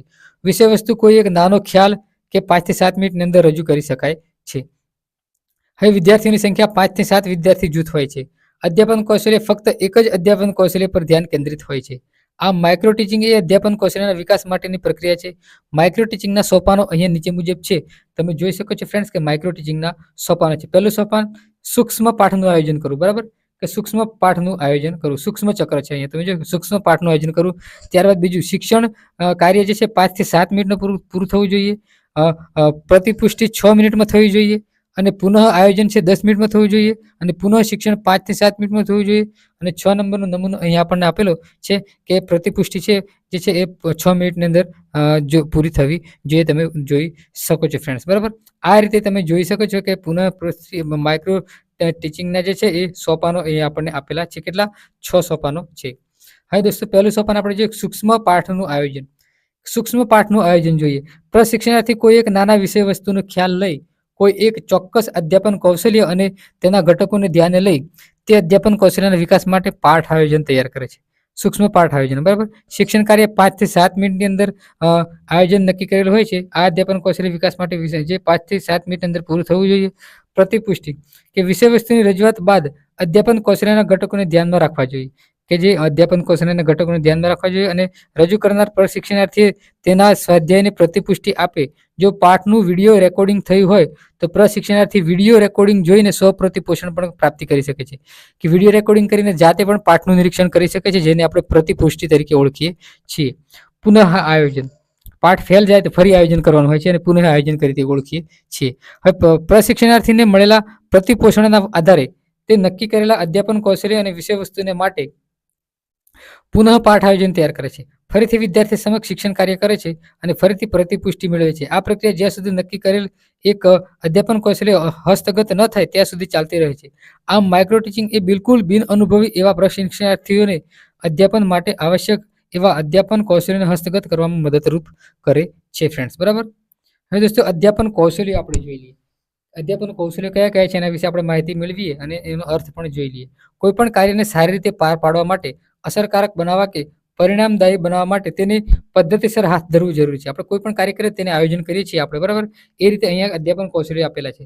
આ બાબત જીવનના કોઈ પણ ક્ષેત્રને લાગુ પડે છે. શિક્ષણના સંદર્ભમાં વિચારીએ તો આ બાબત એટલી જ સાચી છે જેટલી કાર્ય પદ્ધતિસર થાય તો તે ફળદાયી બની રહી છે. શિક્ષણ કાર્યમાં અધ્યાપન અને અધ્યયન બંનેનો સમાવેશ થાય છે. આપણે અધ્યયનની નિપજને ધ્યાનમાં રાખીને અધ્યાપન કાર્ય કરવું હોય તેમાં કઈ કઈ બાબતો જરૂરી છે તેનો પ્રથમ વિચાર કરવો રહ્યો. અસરકારક અધ્યાપનમાં વિષયવસ્તુને અનુરૂપ પદ્ધતિ, સાધન સામગ્રી, અધ્યાપનના સૂત્રો, અધ્યાપન કૌશલ્યોનો ઉપયોગી અનિવાર્ય છે. કોઈ પણ રમતમાં જીત મેળવવા તે રમતના કૌશલ્યોને હસ્તગત કરી રમત દરમિયાન તેને અખત્યાર કરવા પડે છે. અધ્યાપનમાં હેતુઓ પાર પાડવા કૌશલ્યનો ઉપયોગ અનિવાર્ય બની રહે છે. બરાબર. કૌશલ્ય સાથેનું અધ્યાપન જે ધારી અસર નિપજાવી શકે છે. અધ્યાપનના આધારે જે અસરકારક છે એ માટે વિવિધ જે છે કૌશલ્ય પૈકી અહીં વિગતવાર આપણે ચર્ચા કરવામાં આવેલી છે. અધ્યાપન કૌશલ્યનો અર્થ અને મહત્વ આપણે જોઈ લઈએ. અધ્યાપન કૌશલ્યનો જે છે એ અર્થ અને મહત્વ આપણે થોડું ઘણું માહિતી મેળવીએ. શિક્ષક તેના અધ્યાપન કાર્ય દરમિયાન જે વર્ગ વ્યવહાર કરે છે તેમાં તે અનેક વર્તનો સ્વાભાવિકપણે જ કરે છે. આ વર્તનો પૈકી કેટલાક શાબ્દિક વર્તનો હોય છે, કેટલાક અશાબ્દિક વર્તનો હોય છે, જેમ કે સ્મિત કરવું, હકારમાં માથું હલાવવું, નકારમાં માથું હલાવવું, વર્ગખંડમાં હલનચલન કરવું વગેરે અશાબ્દિક વર્તનો છે. જ્યારે પ્રશ્નો પૂછવા, કથન કરવું, વાણીમાં આરોહ અવરોહ લાવવો, વિદ્યાર્થીને પ્રોત્સાહન આપવું વગેરે શાબ્દિક વર્તનો છે. જે શાબ્દિક અને અશાબ્દિક વર્તનો તમે ખાસ ધ્યાન રાખજો ફ્રેન્ડ્સ, કે જોઈ શકો છો તમે. આમ વર્ગ વ્યવહાર દરમિયાન શિક્ષકના તમામ વર્તનો સહેતુક હોય છે. આ વર્તન પૈકી કેટલાક એકબીજા સાથે સંકળાયેલા હોય છે. આને આધારે આપણે વર્તનનો જુદા જુદા સમૂહમાં વર્ગીકરણ કરી શકીએ છીએ. વર્ગીકૃત થયેલા વર્તન સમૂહને અધ્યાપન કૌશલ્ય તરીકે ઓળખવામાં આવે છે. આમ અધ્યાપન કાર્યને અસરકારક બનાવવા માટે શિક્ષક દ્વારા થતા વર્તનોને વિશિષ્ટ સમૂહને અધ્યાપન કૌશલ્ય કહેવામાં આવે છે. અધ્યાપન કૌશલ્ય સંદર્ભે ઉપયુક્ત ચર્ચામાંથી આપણે નીચે મુજબની તારવી શકીએ છીએ. બરાબર. શિક્ષકો વર્ગ વ્યવહાર દરમિયાન અનેક વર્તનો કરે છે. કે શિક્ષકના વર્તનો વિદ્યાર્થીના વર્તનમાં અપેક્ષિત પરિવર્તન લાવવાના હેતુથી આ થાય છે. બરાબર. આમ વર્તન સમૂહો જેટલા બને તેટલા વિશિષ્ટ અધ્યાપન કૌશલ્યો સ્વરૂપે બને છે. મહાવરાના પરિણામે અધ્યાપન કૌશલ્યને હસ્તગત કરી શકાય છે. અધ્યાપન કૌશલ્યનું અવલોકન અને મૂલ્યાંકન કરી શકાય છે. બરાબર. અધ્યાપન કૌશલ્યનું અવલોકન અને મૂલ્યાંકન કરી શકાય છે. હવે દોસ્તો અહીંયા તમે જોઈ શકો છો અધ્યાપન કૌશલ્યના પ્રકારો અહીંયા આપેલા છે આપણને. શિક્ષકે કૌશલ્ય જેટલા પ્રમાણમાં વિકસશે તેટલું શિક્ષણ વધુ અસરકારક બને છે. તમે ખાસ ધ્યાન રાખજો ફ્રેન્ડ્સ. અને અધ્યાપન કૌશલ્યના પ્રકારો અહીંયા આપણને આપેલા છે, તમે જોઈ શકો છો. કે જે વર્ગ શિક્ષણ પ્રક્રિયાના જુદા જુદા વર્તન ઘટકોમાં એટલે અધ્યાપન કૌશલ્યમાં પૃથ્થકરણ કરવાનું કાર્ય સ્ટેનફોર્ડ યુનિવર્સિટી કેલિફોર્નિયા, બરાબર, કેલિફોર્નિયા ફ્લેન્ડર્સે તેમની ઇન્સ્ટિટ્યૂટ ઓફ ટીચર એજ્યુકેશન દ્વારા થયું છે. ભારતમાં Maharaja Sayajirao university institute of advance study in એજ્યુકેશનમાં દ્વારા આ પ્રકારનું જે પૃથ્થકરણ થયેલ છે. આ પૃથ્થકરણના જે નીચે મુજબના અધ્યાપન કૌશલ્ય છે તારવામાં આવેલ છે. બરાબર. 22 પ્રકારના જે અધ્યાપન કૌશલ્ય છે. વિષયાભિમુખ કૌશલ્ય, પ્રશ્ન પ્રવાહિતા, પ્રશ્ન ઊંડાણ, કાપા કાર્ય, સુદૃઢીકરણ, ઉદાહરણ કૌશલ્ય, ઉત્તેજના પરિવર્તન કૌશલ્ય, સંલગ્નતા કૌશલ્ય, શાંતિ અને અશાબ્દિક કૌશલ્ય, ધ્યાનપૂર્વક વર્તન, ઓળખ કૌશલ્ય, સ્પષ્ટીકરણ કૌશલ્ય, વિદ્યાર્થી સહયોગ વૃદ્ધિ કૌશલ્ય, અધ્યાપન હેતુ કૌશલ્ય, વર્ગ વ્યવસ્થા કૌશલ્ય, દ્રશ્ય શ્રાવ્ય, સ્વાધ્યાય કૌશલ્ય, પાઠગતિ કૌશલ્ય, ઉચ્ચ કક્ષા કૌશલ્ય, બુદ્ધિ બહુવિધ પ્રશ્ન કૌશલ્ય, વ્યાખ્યાન કૌશલ્ય, આયોજિત પુનરાવર્તન કૌશલ્ય, પૂર્ણ અભિવ્યક્તિ કૌશલ્ય, આ પ્રકારના ઘણા બધા પ્રકારના આપણે જે અધ્યાપન કૌશલ્ય આપેલા છે. અહીં આપણે વિષયાભિમુખ કૌશલ્ય જોઈએ. સૌપ્રથમ આપણે કયું કૌશલ્ય જોઈએ? કે વિષયાભિમુખ કૌશલ્ય જોઈએ. પ્રશિક્ષણાર્થીને નવીન જ્ઞાન મેળવવા તત્પર બને છે. પ્રશિક્ષણાર્થીઓને અપેક્ષિત પૂર્વ જ્ઞાન ચકાસી નવીન જ્ઞાન સાથે અનુસંધાન સાધવું. પ્રશિક્ષણાર્થીનું પૂર્વ જ્ઞાન નવીન જ્ઞાન વચ્ચેના આંતરસંબંધને ઘટાડવાનું હોય છે. તમે ખાસ ધ્યાન રાખજો ફ્રેન્ડ. કે અહીં તમે જોઈ શકો આપણે કોઈ પણ પાઠ ભણવા જઈએ એ પાઠના સંદર્ભે આપણે જે વિદ્યાર્થી જાણતો હોય તે મુદ્દો પહેલા કહેવાનો હોય છે અને એ પરથી આપણે વિદ્યાર્થીને પાઠ પર લાવવાનો હોય છે. એટલે વિષય પ્રવેશ કરાવવાનો હોય છે. દાખલા તરીકે જુઓ તમે કે શિક્ષક વિદ્યાર્થીને રાષ્ટ્રધ્વજ બતાવે છે અને ધ્યાનથી જુઓ આ શું છે, તો એ વિદ્યાર્થી કહે છે કે આ રાષ્ટ્રધ્વજ છે. શિક્ષક: તો આપણે શાળામાં કયા દિવસે રાષ્ટ્રધ્વજ ફરકાવવામાં આવે છે? બબલી કહે છે 15મી ઓગસ્ટ અને 26મી જાન્યુઆરી. શિક્ષક: રાષ્ટ્રધ્વજ ફરકાવવા માટે શું શું કરવામાં આવે છે? તો પાયલ: રાષ્ટ્રધ્વજને વાંસના એક છેડે ઊંચે બાંધવામાં આવે છે. બિટ્ટુ કહે: આચાર્ય સાહેબ દોરી ખીચે છે એટલે ઉપર બાંધેલા રાષ્ટ્રધ્વજ છૂટા પડે છે અને ફરકવા લાગે છે. નિસર્ગ કહે છે: પછી આપણે આ બધાને સલામ આપીએ છીએ. બરાબર. આમ પૂર્વ પછી બધા સમૂહમાં રાષ્ટ્રગીત ગાઈએ છીએ. ખેવના પછી નારાઓ બોલવામાં આવે છે. શિક્ષક: આજે આપણે રાષ્ટ્રધ્વજને ફરકાવવા શું શું કરવું પડે છે તે વિગતવાર સમજીએ. બરાબર. કે રાષ્ટ્રધ્વજને ફરકાવવા માટે આપણે શું શું કરવું જોઈએ તેના વિશે આપણે વિગતે સમજવું જોઈએ. આને આપણે વિષયાભિમુખ કૌશલ્ય તરીકે ઓળખીએ છીએ ફ્રેન્ડ્સ. હવે ઉપરયુક્ત પ્રસંગમાં આપણે જોયું કે શિક્ષક વિદ્યાર્થીઓને પૂર્વ જ્ઞાનને જે પૂર્વાનુમાનને તાજી કરાવી, તેમાં નવીન ઉમેરો જેવી કે નવું શીખવા જેવી બાબતો વિદ્યાર્થીઓને તત્પર કર્યા. આમ જે કંઈ નવું શીખવાનો શિક્ષકને હેતુ હોય તેને સીધું વાત ન કરતા જે મુદ્દા સાથે સંલગ્ન હોય, વિદ્યાર્થીને આછી પાતળી જાણકારી હોય તે બાબતની ચર્ચા કર્યા બાદ જ મુદ્દો સામે મૂકવો અને આ રીતે જે વિષય પ્રવેશ કરવો જોઈએ ફ્રેન્ડ્સ. બરાબર. અને જુઓ ફ્રેન્ડ્સ કે આ કૌશલ્ય કલા માટે શિક્ષકે કેવા પ્રકારના ઈચ્છનીય વર્તનો કરવા તે વિગતે આપણે સમજૂતી મેળવીએ. બરાબર. વિદ્યાર્થીઓને પૂર્વ જ્ઞાનનો ઉપયોગ કરવો, યોગ્ય પ્રવૃત્તિઓનો ઉપયોગ કરવો કે વિદ્યાર્થીઓના પૂર્વ જ્ઞાન વિદ્યાર્થી જાણતો હોય તેવું આપણે કરવું જોઈએ, ન જાણતો હોય એવું આપણે વિષય કાઢવાનું નથી ફ્રેન્ડ્સ. બરાબર. હવે વિદ્યાર્થીઓના પૂર્વ જ્ઞાનનો ઉપયોગ કેવી રીતે કરવો આપણે તે જોઈએ કે કેટલાક બાળકોને કોરી સ્લેટ માને છે, કેટલાક બાળકોને કેવી સ્લેટ માને છે, કોરી સ્લેટ માને છે. બાળકને કશું જ નથી આવડતું એવું માને છે, પરંતુ બાળક એ કોરી સ્લેટ નથી.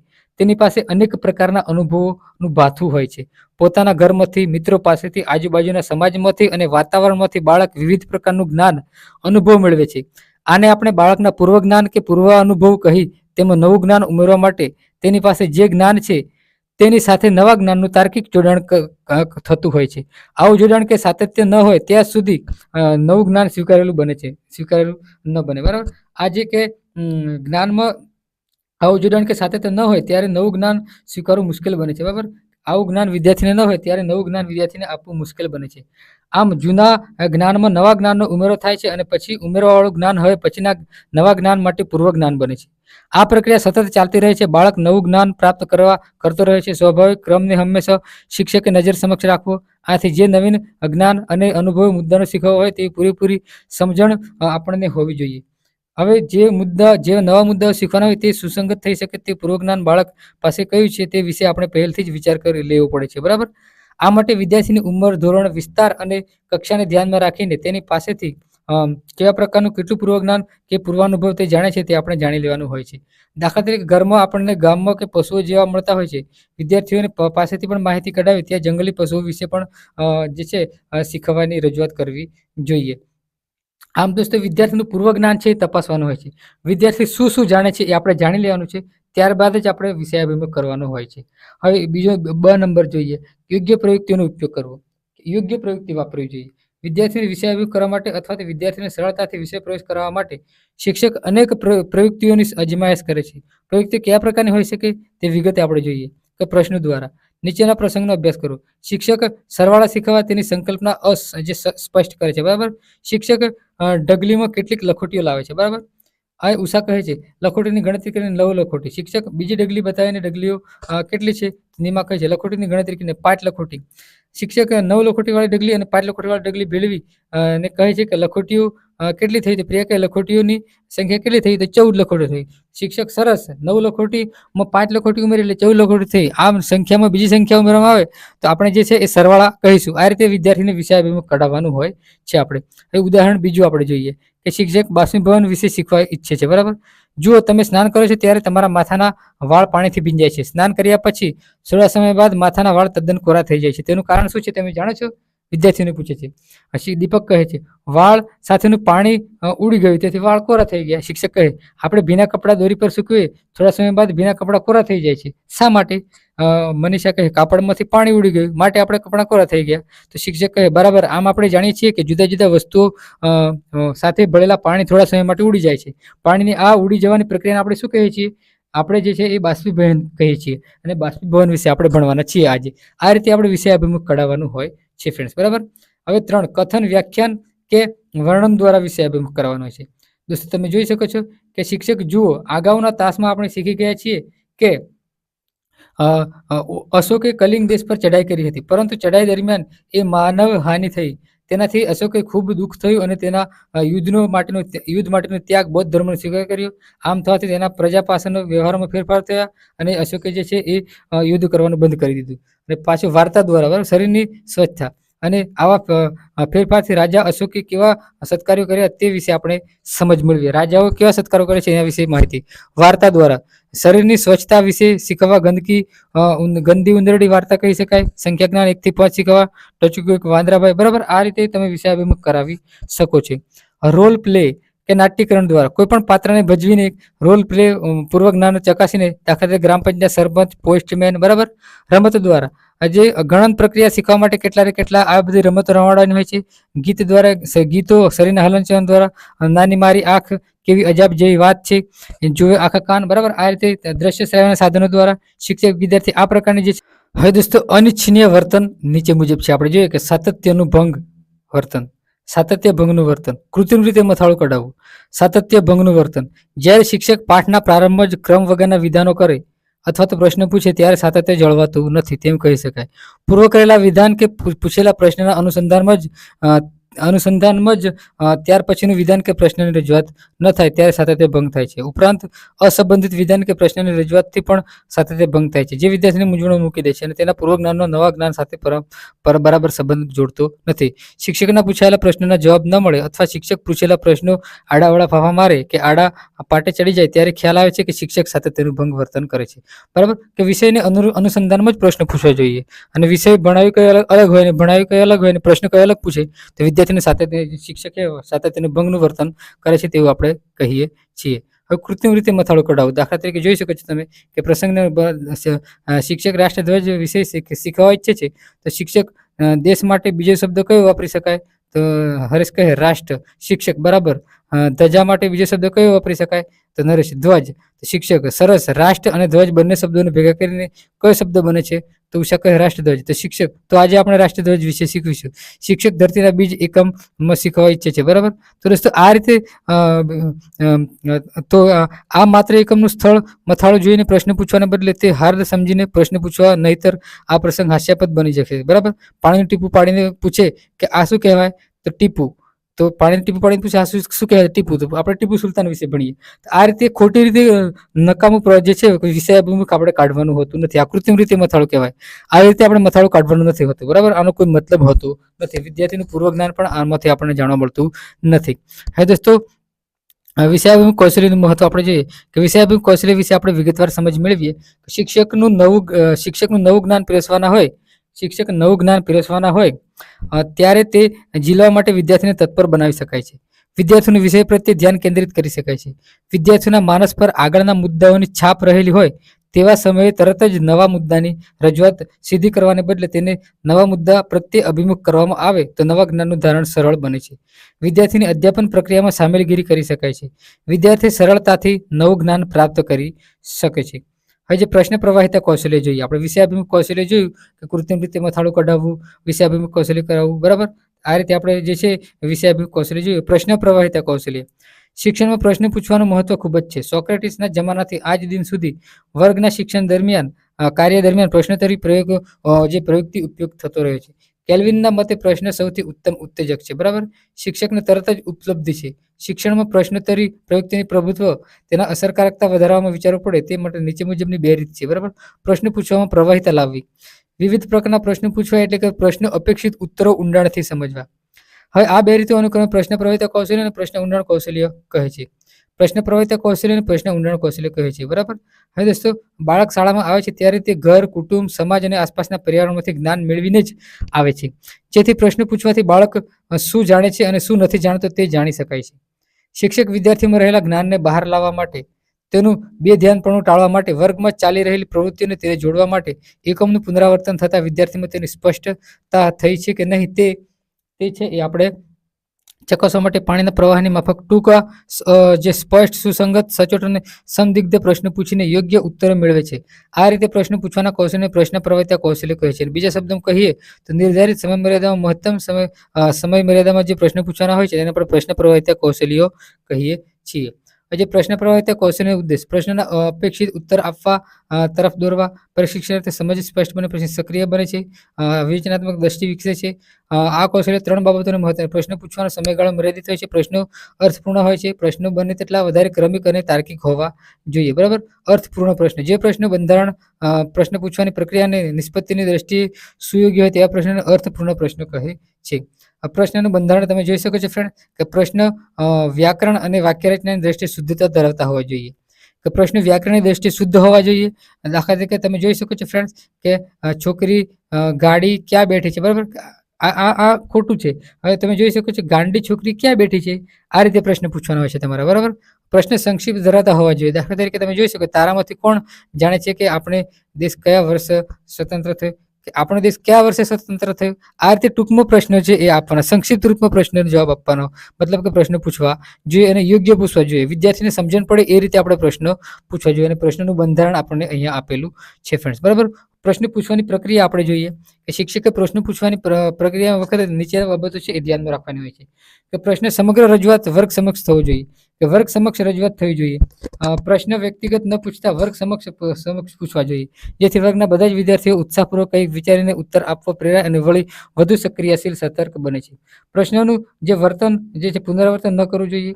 પ્રશ્ન પૂછ્યા બાદ એકાદ ક્ષણ શાંતિ જાળવી, તેથી સતત પ્રશ્ન પૂછતા ન કરવું જોઈએ, બરાબર. એક પ્રશ્ન પૂછ્યા પછી તેનો ટાઈમ આપવાનો, ત્યારબાદ ફરી પાછો બીજો પ્રશ્ન પૂછવાનો, જવાબ આપે ફરી બીજો પ્રશ્ન પૂછવાનો. આ રીતે પ્રશ્ન પૂછવાનો છે. પ્રશ્ન રજૂઆત વખતે શિક્ષકનો અવાજ યોગ્ય હોવો જોઈએ, સ્પષ્ટ હોવો જોઈએ, ભાષા સ્પષ્ટ હોવી જોઈએ, વાક્ય સ્પષ્ટ હોવું જોઈએ અને ખૂબ ધીમા અવાજથી પ્રશ્ન પૂછવાથી વિદ્યાર્થી સાંભળી ન શકતા એટલે જોરમાંથી બોલવું જોઈએ અને પ્રશ્નની અગત્ય બાબત શબ્દ ઉપર ધ્યાન રાખવું જોઈએ અને મહત્વની બાબતો તરફ જે છે એ ધ્યાન કેન્દ્રિત કરવું જોઈએ. અને જેના પ્રશ્નો વાંચો, તેઓ કોણ છે, શા માટે રામે રાવણને સાથે યુદ્ધ કર્યું હતું, આ માટે મહત્વનું પરિબળ કયું છે, બરાબર. શિક્ષકે આ બધા પ્રકારના પ્રશ્નો છે એ ધ્યાન રાખવું જોઈએ, બરાબર. હાવભાવ સાથે પ્રશ્ન રજૂઆત કરવી જોઈએ, કે વિદ્યાર્થીઓને હાવભાવ સાથે જે છે પ્રશ્ન રજૂઆત કરવું જોઈએ. કેવા પ્રશ્નો ન પૂછવા જોઈએ. કેરી ખાટી છે, આ પ્રશ્ન શું દાંડી કૂચ ભવ્ય હતી, આ બધા પ્રશ્નો છે એ ન પૂછવા જોઈએ વિદ્યાર્થીઓને, બરાબર. હવે આગળ જોઈએ કે સૂચનશીલ પ્રશ્નો વિચાર કરવામાં ઉપયોગી બનતા નથી, બરાબર. સૂચનાવાળા પ્રશ્નો, દાખલા તરીકે કાપા પર રેખાખંડની આકૃતિ દોરે છે, આકૃતિ રેખાખંડની છે કે રેખાખંડની આકૃતિ છે, તો હા, આ બધા પ્રશ્નો છે એ ન પૂછવા જોઈએ ફ્રેન્ડ્સ, બરાબર. જેની જે છે માનસિક વિકાસ થાય તેવા પ્રશ્નો પૂછવા જોઈએ. અટકળ પ્રશ્ન ન પૂછવા જોઈએ, સમર્થન પ્રશ્ન ન પૂછવા જોઈએ. અટકળ એટલે કે દોસ્તો વિદ્યાર્થીઓ અટકળથી અપવાય કે તેવા પ્રશ્ન, 21મી સદીની પ્રારંભમાં ભારતની વસ્તી કેટલી હતી, 9 કરોડની. શિક્ષક ના 85 કરોડ. આ પ્રશ્ન ન પૂછવા જોઈએ ફ્રેન્ડ્સ, બરાબર. હવે આગળ જોઈએ કે પડઘા પ્રશ્નની નિષ્પત્તિ પણ નથી થતી, બરાબર. પડઘા પ્રશ્ન ન પૂછવા જોઈએ. દાખલા તરીકે તમે જોઈ શિક્ષક ગુજરાતમાં આપણું રાજ્ય છે, ગુજરાત આપણું રાજ્ય છે, આપણું રાજ્ય કયું છે, વિદ્યાર્થી ગુજરાત આપણું રાજ્ય છે, ગાંધીનગર તે પાટનગર છે. આ બધા પ્રશ્નો પૂછવાનો છે, પડઘા પ્રશ્ન ન પૂછવા જોઈએ, મતલબ કહેવાનો મતલબ એ થયો ફ્રેન્ડ્સ, બરાબર. ઉપરના પ્રશ્ન ઉપરથી જોઈ શકે છે કે ગુજરાતમાં શિક્ષક માહિતી રજૂઆત કરે છે એ પછીથી તરત જ તે માહિતી પર આધારિત પ્રશ્ન પૂછે છે. દાખલા તરીકે આપણું રાજ્ય ગુજરાત છે, તો બરાબર, આપણું રાજ્ય ગુજરાત છે, આપણું ફરીથી આપણે એવું એના વિશે પ્રશ્ન ફરીથી પૂછીએ કે આપણું રાજ્ય કયું છે, તો ગુજરાત. આ પડઘા પ્રશ્ન ન પૂછવા જોઈએ ફ્રેન્ડ્સ, બરાબર. જે ઘણીવાર વર્ગમાં શિક્ષણ કાર્ય કરતા બંધારણની દ્રષ્ટિએ અન્ય પ્રશ્નો પૂછવાની પ્રક્રિયાની દ્રષ્ટિએ યોગ્ય હોય તેવા પ્રશ્નોના ઉત્તરો વિદ્યાર્થીઓ આપતા નથી અને પરિસ્થિતિ નીચે જેવી કારણો બને છે, બરાબર. પ્રશ્નો અઘરા હોય છે, વિદ્યાર્થીઓની કક્ષાની ઉચ્ચ બુદ્ધિ કક્ષા હોય છે, બુદ્ધિ કક્ષાવાળો હોય છે, બરાબર. શિક્ષણ રસ પડતો ન હોય આ પ્રશ્ન ન પૂછવા હોય. હા ના પ્રકારના પ્રશ્નો ન પૂછવાના હોય છે. વિદ્યાર્થીઓને બે ધ્યાન હોય, મતલબ કે વિદ્યાર્થીઓની ક્ષમતાને ધ્યાનમાં રાખીને પ્રશ્ન પૂછવા જોઈએ, બરાબર. કે વિદ્યાર્થીઓને પ્રશ્નની જે ઉપરોક્ત ચર્ચાના આધારે એમ કહી શકે છે જેવા પ્રશ્ન પૂછવા, નીચેના જેવા પ્રશ્ન પૂછવાનું ટાળવું જોઈએ. સૃજનશીલ પ્રશ્ન પૂછવાના ન હોય, હા કે નામાં ન, અટકળવાળા પ્રશ્ન નહીં, સમર્થન પ્રશ્ન નહીં, પડઘા પ્રશ્ન નહીં, કઠિન અને અસ્પષ્ટ પ્રશ્નો ના જવાબ પ્રશ્નો પૂછવા ન જોઈએ, બરાબર. હવે આપણે સુદૃઢીકરણ કૌશલ્ય જોઈએ કે પ્રશિક્ષણાર્થી વર્ગ શિક્ષણમાં જોડે છે, બરાબર. પ્રશિક્ષણાર્થીઓ વર્ગ શિક્ષણ દરમિયાન સુદર્શકોને પ્રોત્સાહિત કરે છે. પ્રશિક્ષણાર્થીઓ ધ્યાન કેન્દ્રિત કરી રસ લેતા કરે છે. સુદૃઢીકરણ કૌશલ્યના માધ્યમથી વર્ગખંડને સક્રિય અને જીવંત બનાવવા પ્રશિક્ષણાર્થીઓ પ્રોત્સાહિત કરે છે. શિક્ષક અને વિદ્યાર્થી વચ્ચે સાનિધ્ય સાધે છે, બરાબર. સુદૃઢીકરણ કૌશલ્યનું મહત્વ નીચે મુજબ છે, તમે જોઈ શકો છો કે વિદ્યાર્થીઓને પ્રોત્સાહિત કરી શકાય છે, ધ્યાન કેન્દ્રિત કરી શકાય છે, આચરતા રોકી શકાય છે, શિક્ષક વચ્ચે સાનિધ્ય સામે છે, રસ કેળવે છે, સહજ અને અધ્યાપનને સહજ બનાવી શકાય છે, વર્ગખંડ જીવંત બને છે, વિદ્યાર્થીને સક્રિય બનાવી શકાય છે. આ પ્રકારના જે છે તમે જોઈ શકો છો વર્ગ શિક્ષણમાં નીચેના પ્રશ્નોની કાળજીપૂર્વક અભ્યાસ કરશો. કે શિક્ષક આસો માસમાં કયો મોટો તહેવાર આવે છે, બીના કહે દિવાળી આસો માસનો સૌથી મોટો તહેવાર છે, બરાબર. કે આ રીતે તમારે જે છે પ્રશ્નો જે છે એ તમે જોઈ શકો છો, પ્રશ્નો જે છે સુદૃઢીકરણ કૌશલ્ય વાપરવાના હોય છે, બરાબર. તે શિક્ષક તરત જ કે સરસ, આ માસના બીજા કયા નામો સરસ ને આ બધા સુદર્શકો છે એ વાપરવાના હોય છે ફ્રેન્ડ્સ, ખાસ તમે ધ્યાન રાખજો. હવે દોસ્તો આમ કરવાથી વિદ્યાર્થીને શિક્ષકના પ્રશ્નો આપવા તત્પર બન્યા, પોતે જે કંઈ આવડતું હતું તે પ્રમાણે ઉત્તરો આપીને વર્ગ શિક્ષણમાં સક્રિય રીતે ભાગ લીધો. આનાથી વિદ્યાર્થીઓને શું થાય ફ્રેન્ડ્સ, આનાથી વિદ્યાર્થીઓને જે છે સમજી શકીએ કે વર્ગ શિક્ષણમાં વિદ્યાર્થીઓ સક્રિય બને તે માટે તેમને પ્રોત્સાહન પૂરું પાડવું. જો તેમને હતોત્સાહ કરવામાં આવે તો તે નિષ્ક્રિય બને છે. તે વિદ્યાર્થીઓને વર્ગ શિક્ષણ દરમિયાન પ્રોત્સાહન પૂરું પાડવા માટે શિક્ષકે કેટલીક પ્રક્રિયા કરવાની હોય છે. બરાબર, આ પ્રકારના સુધારકોનું કૌશલ્ય તરીકે ઓળખીશું. બરાબર, હવે આમ કૌશલ્ય કળામાં નીચેની બાબતો છે એ ધ્યાનમાં રાખવાની છે. અધ્યયન અધ્યાપન પ્રક્રિયા દરમિયાન વિદ્યાર્થીઓને પ્રોત્સાહન કરવા માટે વિવિધ યુક્તિ પ્રયુક્તિઓ આપણે વાપરવી જોઈએ. બરાબર, ને જો હતોત્સાહ ન થાય, નિરાશ ન થઈ જાય, નિષ્ક્રિય ન બને તે માટે ખાસ ધ્યાન રાખવું જોઈએ. હવે સુદૃઢીકરણ કૌશલ્યનું સ્વરૂપ, કે સુદૃઢીકરણ કૌશલ્યના સ્વરૂપને સમજવા માટે આપણે અહીંયા જે છે ચાર્ટ આપેલો છે. સુદૃઢકો, હકારાત્મક સુદૃઢકો અને નકારાત્મક સુદૃઢકો, શાબ્દિક સુદૃઢકો અને અશાબ્દિક સુદૃઢકો, હકારાત્મક શાબ્દિક અને અશાબ્દિક, નકારાત્મક શાબ્દિક સુદૃઢકો અને અશાબ્દિક. આમ જે સુદૃઢકો આપણને આપેલા છે. હકારાત્મક તમે જોઈ શકો છો ફ્રેન્ડ્સ કે વિદ્યાર્થીઓને પ્રોત્સાહિત કરનારી યુક્તિ પ્રયુક્તિને આપણે હકારાત્મક સુદૃઢકો તરીકે ઓળખીશું. સુદૃઢકો શાબ્દિક અને અશાબ્દિક પણ હોઈ શકે છે.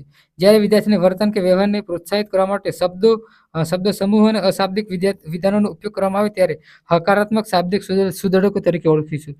દાખલા તરીકે ભાષાકીય સ્વરૂપ છે, એટલે કે ભાષા દ્વારા વ્યક્ત થાય છે. દાખલા તરીકે સરસ, શાબાશ, સુંદર, ધન્યવાદ, સાચું, જોરદાર, આવા જે સુદૃઢકો વાપરવા જોઈએ. ઉત્તમ, શ્રેષ્ઠ. બરાબર, હા દોસ્તો, આપણે અનુભવ્યું છે કે વર્ગ શિક્ષણની પ્રક્રિયા દરમિયાન જ્યારે વિદ્યાર્થી કંઈક ઉત્તર આપે, કોઈ પ્રકારનું વર્તન કરે ત્યારે શિક્ષક કંઈ બોલે નહીં, પરંતુ અનેક પ્રકારના વર્તન દર્શાવે જે વિદ્યાર્થી પ્રોત્સાહિત બને.